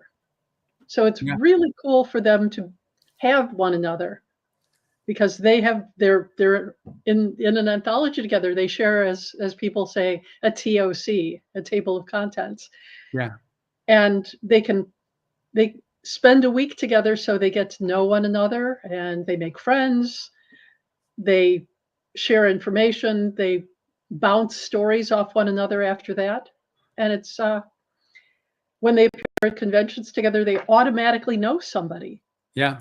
That's really good. It's hard to go to a con or any other kind of event and you don't know anyone. So if you're an introvert, as most writers are, you sit there and say, who am I going to talk to? Am I going to talk to anybody? Is anybody going to welcome me? But they know each other now. So exactly. Around the world. Yeah. And at least for the conventions that we go to, that Rise of the Future goes to, we have half a dozen or so that we attend every year. And because of our relationship with the owners of the conventions, we get additional booth space provided to us that anybody is a winner that can come, we'll get them a pro pass and they can come in, they can sell their books there. And that's just one of the things we offer. So, and they always have, a family that they can come to, which is Writers of the Future. And then the judges that we can get to come is always great. We love it when you were able to come, so it's just really, really fun. It's quite a good activity. And that's just something that, the original purpose when it was created, by Ron Hubbard in '83 was to be able to do that. Because he put it in his will to keep on paying for this in perpetuity. So 41 years strong and going, everything is all the bills connected with his contests are footed by his endowment from his royalties. So it's like, it's just way cool. It's just for him, to keep on doing that. That's several of the judges have commented too, like, I wish I would have had either the foresight or the resources, because it's a lot of finances that goes into this, But there's a ton of. Oh wait, what was that? Get over here. I lost y'all for a second. got lost in the internet there for a minute. Yes, disappeared me for a second. Reese, what do you mean, authors versus illustrators? I find the authors to be a little bit more chatty than the illustrators. Okay, let me change this a little bit. So, when it comes to judges, the illustrators are actually more chatty than the authors are. When it comes to winners, the writers are more chatty than the illustrators are. Yes, I know it's a little confusing, but that's how it's after. So I've done 5 years with them. I've been doing authors and illustrators now for about 15 years, so maybe a little longer. It's just the way it seems to be. No, I'm lucky. So if you don't believe me, there's a panel I did with some illustrators. Who's on it? It's Larry Larry Elmore, Echo Chernick, and Tom Wood, and Dan DeSantis, and they go listen and see how chatty they are. You won't have any doubt after that. But go listen to the interviews I've done with the illustrators. You'll notice they range from 12 minutes to 20 minutes. With the authors, anywhere from 45 to 2 hours. Yeah, there's a big difference in chattiness there. But when it goes to judges, it flip-flops. Don't ask me why. I don't know. Some judges just like pulling hair to get the top. It's just the way it is. What do you mean? You haven't had that problem with Jody.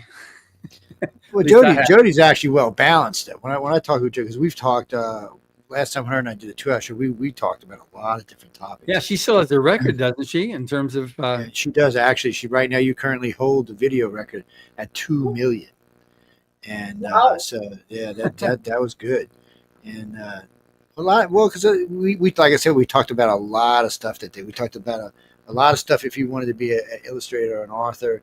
And then we just talked about a lot of stuff about, basically who you are and how you got to be where you are. And the audience appreciates it. That's the ones who that audience is the ones who will eventually write a book and submit it. Those Good. That's why we changed the way we do these shows now. And we set up Saturday basically just for illustrators and authors. Because this way people will know what they're coming to listen to before they even get here. They know we're going to be talking to some illustrator or some author about their book or their work or something to do with what we're involved in. Those are the people who may buy a book or will definitely try to join. When we do shows like a Friday night, News on the Flip Side's got a great audience. I mean, for the political thing, we broke 5.5 million listeners, but them people ain't buying no books. Those people are freaking crazy is what they are. If it ain't exciting, they ain't want to listen. Look, if I'm not using an F every other, because y'all don't get to hear me curse, but on Friday night I curse. And if I stop cursing, I'm not kidding. The other night I wasn't cursing at all, and somebody wrote to me, "Are you feeling okay?" I'm like, what are you talking about?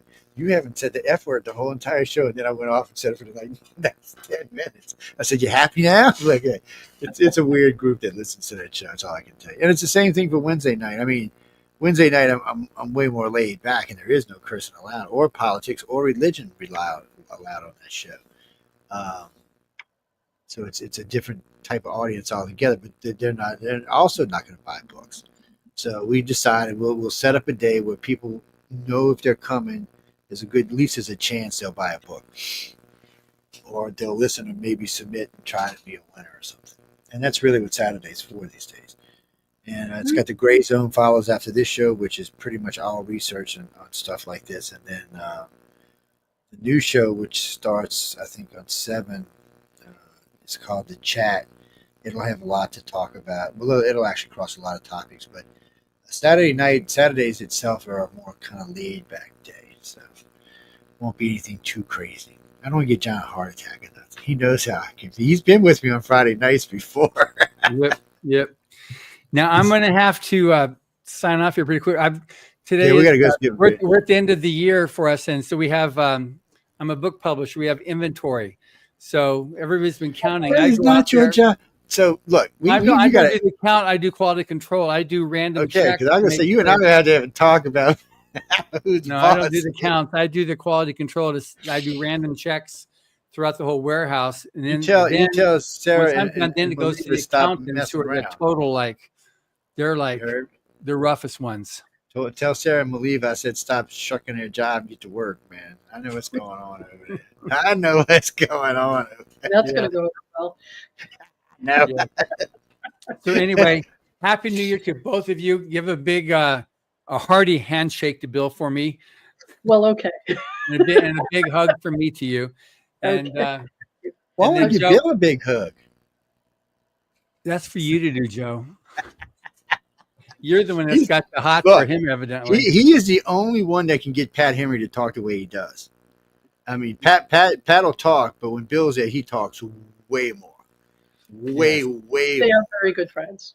Yeah. And we would talk. I had talked with Pat a couple of times and done an interview, and then we went to lunch, the three of us. Oh, no. With Bill there, he felt way more comfortable to talk. He talked about a lot of different things, which was it wasn't an official interview or nothing, but Yeah. It was very interesting to see. But I'll let you get out of here, John, because me and Thank Jody are going you. to wrap it up here in a And second. I'll be following up an email to you in the next day or so, Jody, about Yeah. this, about working on our schedules for that Okay. for this quarterly thing. And then Joe, I do need to have those numbers. I'll follow up now that I know how to. Well, hit me up again so I don't say Okay. I wonder what the hell happened.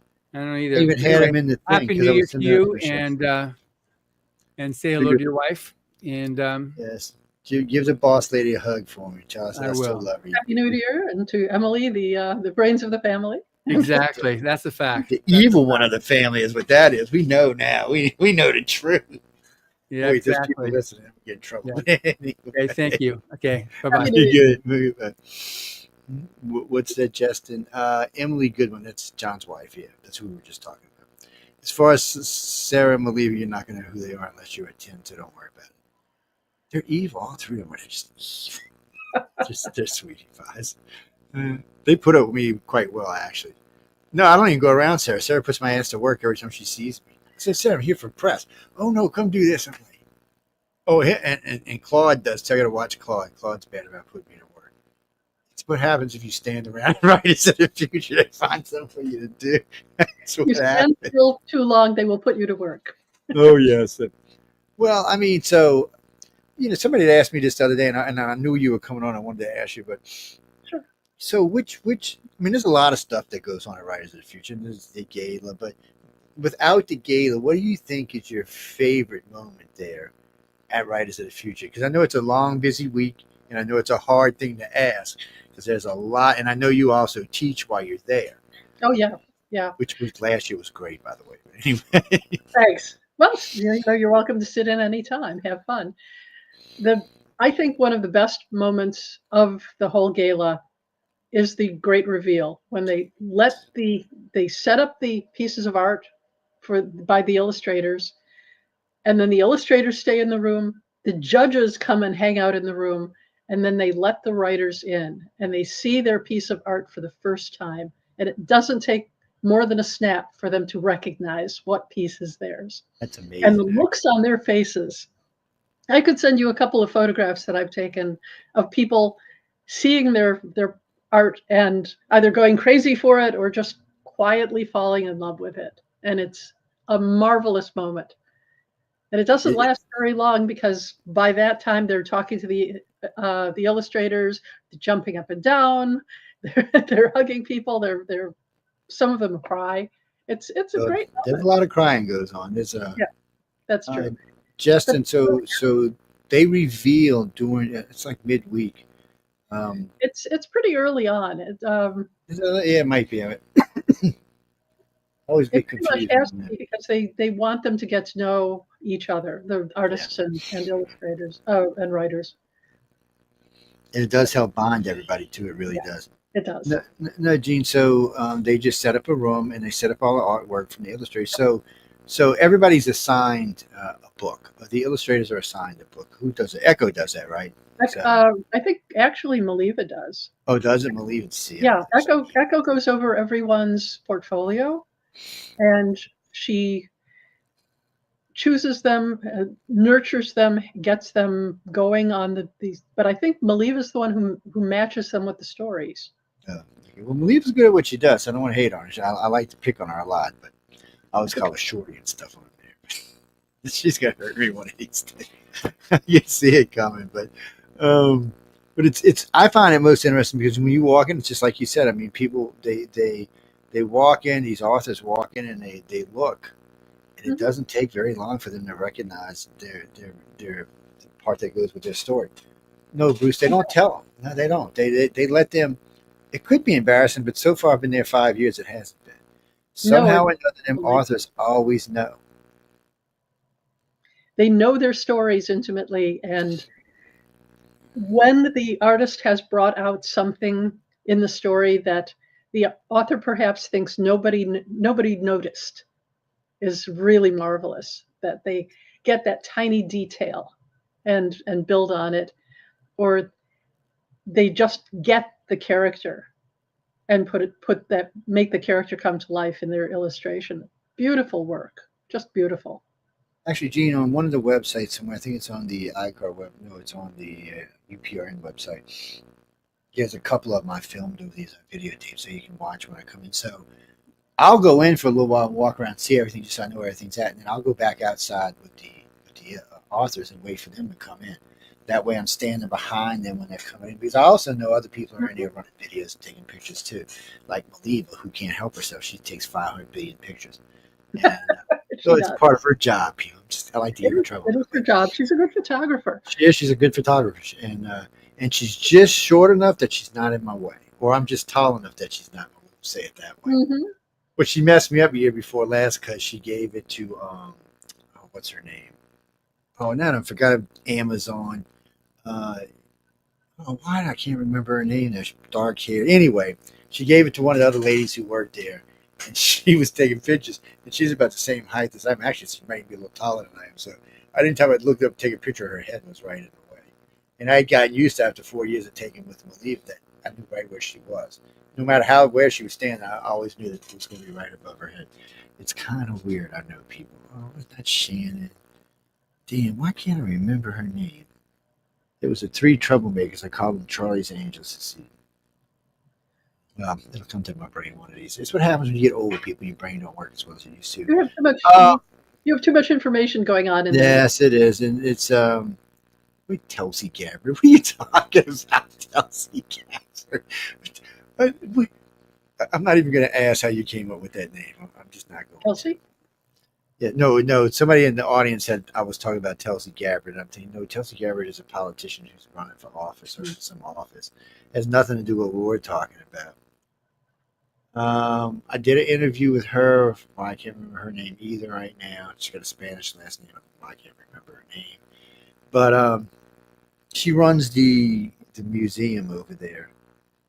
Man, my memory is going to crap today for some reason. Maybe because I haven't eaten anything. But anyway, y'all see, I'll post it. But go look on the website. You'll be able to see them. There's lots of pictures of them. There's lots of video of the reveal. It is definitely an emotional thing at this event. See, I like you like to follow the writers, and I like to be there before they come in, so I can see their faces. So you can see their faces there. Well, see, I when I come in, I always come in and I move to the side so I can see like a cross and in the front. Mm-hmm. And because I got to get their faces in there because I want to see if they're crying or not or things like that. And the last year there wasn't as many cries, but the first 4 years, first year I was there, everybody was crying. It was like, oh my God. Well, there was 2 years that year too, so I think it was kind of contagious. Crying kind of caught on or something. God. What do you mean, Raymond? No, they were coming back from COVID, so they had 2 years together. So usually there's 12 winners of each side. This year there was 24. Particular year, it was really crazy. That one was unfortunate because there were writers without artists and artists without writers. Yeah, it was a little on the crazy side. Unbalanced. There should have been 48 people there, technically, because they were 2 years together, and there were only 37. So some people were missing their counterpart. It was well, people were just coming back from COVID, so it's just one of those things. Generally, every now and then you'll have somebody like you heard us talking about earlier that can't make it for visa reasons or stuff like that. But no, they fly you, Jeffrey. No, if you win, they fly. No, you don't have to pay to come. They pay for you to come. They pay for your hotel room. They don't feed you and they don't put you in the tux, but they pay for everything else. They even give you some money when you win. Well, I don't know. I don't ask. It's not a lot, but it's and plus you still own your story. No, it's not the shit. Jody's going to explain. She knows. I'm going to explain.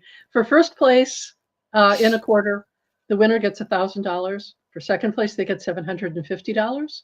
Third place, they get $500, and they still get paid for their story. And the grand prize winner, which is not announced until the gala, gets $5,000, and that's for the best illustrator and the best writer. Oh yeah, that's always great when they got to go back up and give that second speech. Yeah. that's worth the whole gala. The trophy. No. Oh yeah, they do it. It's huge.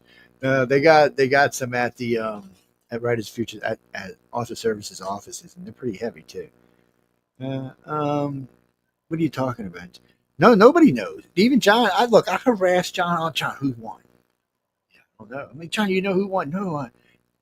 No. So I find out when everybody else finds out who the winners are, because I do interviews with them. So we started doing interviews early now. So we're going to interview everybody before I go to LA, and then we're going to interview everybody again while I'm in LA. And it's different this way because now you get an interview of somebody who has no idea what's going to happen to them. And then you get the interview of what, oh my God, this is what happened to me. It's never bad. I'm sure there's been a negative one here somewhere, but I've never personally experienced them. So I can only go by what I've experienced. I've never had anybody say anything negative about it. Not even when I'm lecturing, I've never had anybody. Most people are just curious. Because if you listen to me speak now, if you listen to any of my shows, somewhere during a show, I'm going to talk about writers of the future. So when I'm doing lectures in places, somebody will always, at the end, always ask me about it. Oh, what about writers of the future? Can you talk a little bit about it? I'm like, yeah, sure. I should be charging them a charge for this, but yeah. But I always plug them. And I got to plug them in front of the Mississippi State, no, Ole Miss. I was lecturing up there. I was doing a political lecture, actually. And it was in front of their English department. All five of the departments, actually. It was a great lecture. It went off real well. And then right at the end, one of the instructors came up and said, well, what about that fake-ass writers of the future? I started laughing. He said, see, you think it is. I said, no, give me a chance. Let me stop laughing and I'll explain. Then I went through the whole thing, how I met him, what went on. And they're like, they flew you out there. I said, yeah, I said, he wanted on my network. And I was like, screw you. You're not getting on my network. No fake ass thing like that. That's just how I said it to him too. And he's like, you're kidding, right? And they still brought you out. I said, well, I told him, if you're honest and legit, I said, I'll do everything I can to help your contest out. I said, since then I have. I said, so I'm a man of my word. I said, apparently they are too. I haven't met anybody yet that would make me change the way I think about it. What's that, Martha? No, Jody's a sweetie pie. She puts up with me too, but she's a sweetie pie. Thank you. And wow, what do you mean? What do you mean I don't work for him? I don't. What are you talking about, Christopher? Stop whatever this jibber jabber is and explain what you were talking about. Oh, you mean the people who work for him? Well, everybody I've met that work for thinks she's a sweetie too, so I don't know what to tell you. And actually, to be honest with you, the judges are all pretty good people, all of them. And all of the people who work the contest, which are non-judges, are good people. Regardless what you think their affiliations are, they're good people. They're hard working, like you heard me picking them and leaving. Leaving never stops. The girl, she just never stops. Neither does John's wife, Emily. They don't never stop. So none of them do. Matter of fact, it's probably a good thing because they're like me. They like to eat. So if they ever stop, there might be a problem. No, they're hard working, the whole bunch of them. Joni is. Matter of fact, one of the questions I asked people, what did you think when you heard Joni on the phone? Joni's the one who calls them and tells them they won. It's got to be like, she calls them before that. So it's got to be nail biting. They ought to let you do that since you're a coordinating judge. Mm-hmm. Yeah, maybe we can talk about it. Joni she makes friends with them. She establishes a relationship. She does. And she's real good at what she does too. She consoles the ones, because there are 8 finalists, but only 3 winners per quarter. She's the one who consoles the other 5 and says, no, it was a great story, but the judges went a different way. She's good at what she does. If you win, you'll get to meet her. Well, even if you get runner up, you'll get to meet her. She's an interesting character. That's all I can tell you. Mm-hmm. No, she's a sweetie pie. All of them are. I'm telling you, y'all. The only way you're going to find out for yourself is just to win. Or to be working. Sure, to be working at the what the hell? To be working at the place where it's being hosted. Y'all are idiots. I don't know what. I know we're close to New Year's, people, but you should leave the champagne alone for at least another 2 days, okay? Just put it down, put it on the side. I know it's the weekend. Put it on the side. Oh, well, no, she is a writer. Jody is a writer. So we've been talking about everything else she does, but she does write. From what I hear, she's a damn good writer. Thank you. I just published a new book. If you ever interviewed Eric Flint, the man who wrote the 1632 series, wrote a book with Eric set in that series. Came out just recently. See, people, y'all get the idea. We've been so busy talking about writers' of the future, we ain't even talked about And then we got to go in like a minute, but real quick, favorite genre before we go, which is just your Mine? favorite thing to write in. Yeah, which you, or write about, I should say. I said that wrong. Uh, I know humor. that's like, Humor. that's That's what I do good. best. I write humorous fantasy. I write humorous science fiction. I've even written a humorous military science fiction book. You see, now that's important to me because when I look at anything sci-fi, regardless how serious it may be, I expect some serious humor in there. Maybe it's because I grew up in the Star Trek crap. I don't know what it is, Mhm. but it's one of the reasons I wasn't a big fan of Galaxy Quest. What the hell was it? They remade it, and Gaius was in it. They had oh man, Battlestar Galactica. When they made a new one, it was just too serious for me. It And is. it's not to think that there's not drama. Now I understand there's a lot of drama there, but come on. I've served in myself, and when you're in a serious situation, somebody somewhere is going to crack a joke to release the stress. But there was none of that. So Yeah. that It was was pretty hard. grim. It got very grim. Yeah, it did. It got pretty dark pretty fast. And what's that, Pete? We're not going to talk about Discovery.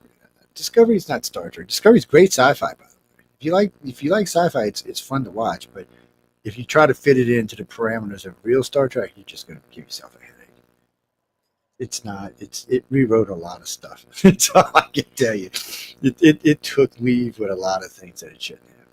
But it is a good sci-fi. And Strange New Worlds is a good Star Trek so far. I mean, it's. I'm aggravated because I'm used to 25 episodes a year and I'm getting like 10, but every 2 years. Somebody's got to explain that to me one day. Why does it take so long to make a TV show now? Especially since we've got all this high-end digital and electronic and hologram equipment in Canada. I don't understand. It should be like 3 days. You should already have another one made. I'm not going to leave. I'm just going to aggravate Jody and myself. So anywhere you going before April? I know you'll be down in April. And what are we, first week this year, right? April, I think. Yeah, it's early. Yes. I'm. I think I'm. The next convention for me is GaryCon, which is a game con created by Gary Gygax's son Luke to celebrate Dungeons and Dragons and roleplay gaming in Lake Geneva, Wisconsin, at the Grand Geneva Resort. I might add. It's Stay inside because it can be cold. oh yes, yeah. Last year we were there and snow fell. We got 3, 4, 5 inches of snow during the convention. I started playing Dungeons and Dragons in 1976. So I You played a little while. for the young men who say girls don't belong in gaming, Sonny, I was playing with your grandparents. So Right. She probably kick your ass too. It's I certainly will. I So, never did understand why they didn't want girls in gaming. It never made any sense to me. but Some they of the do. best gamers I ever find. We were there in the beginning. It's just Yeah. it's like the mind resets and they don't realize that we've been there all along.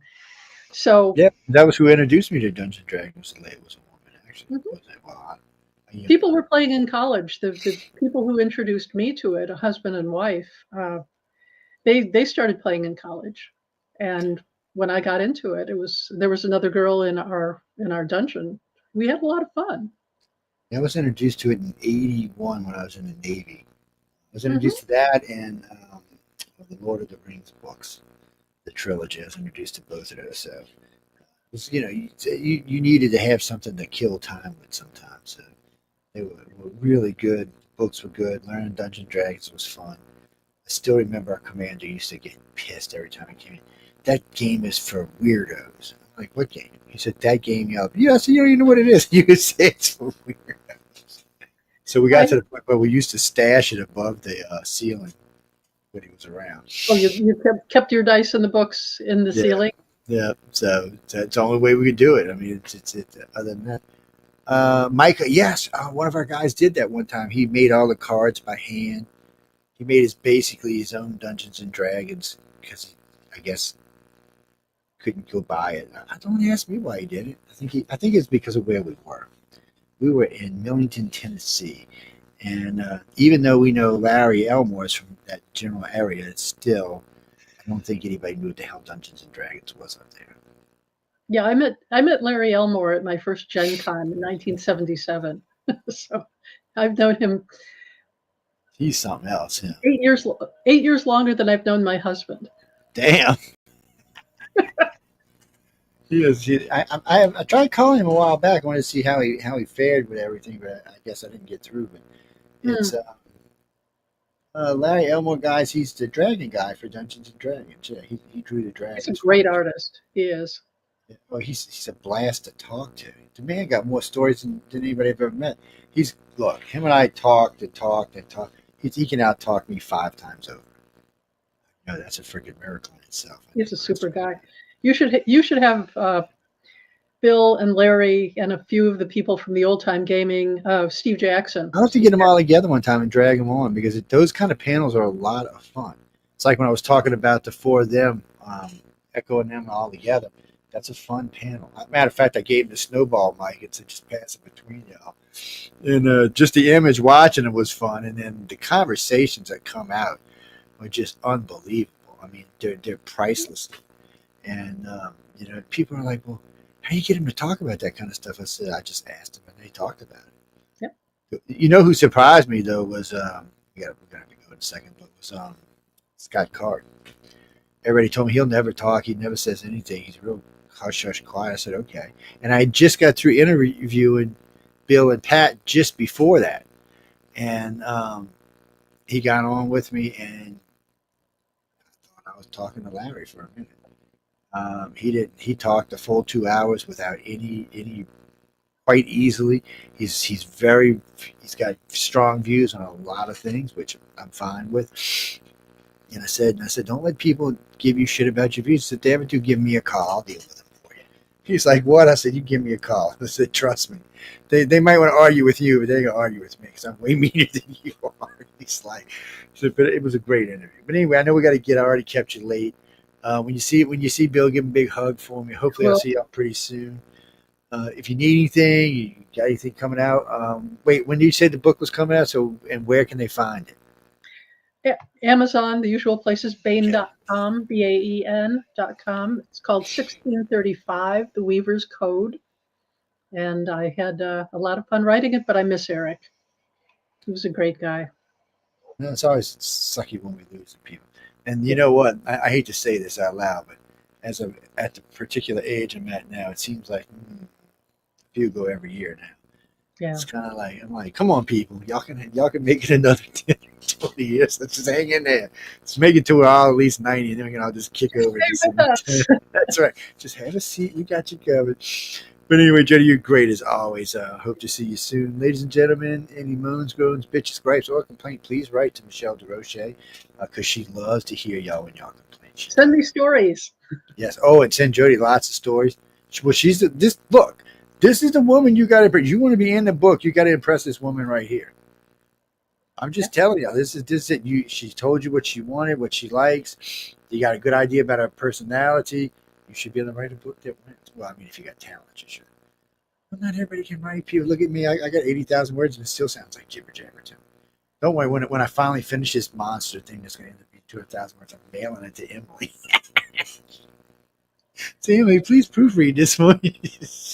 She won't speak to me after that again, but still, no, she said she would do it, John. Yeah, so we'll see.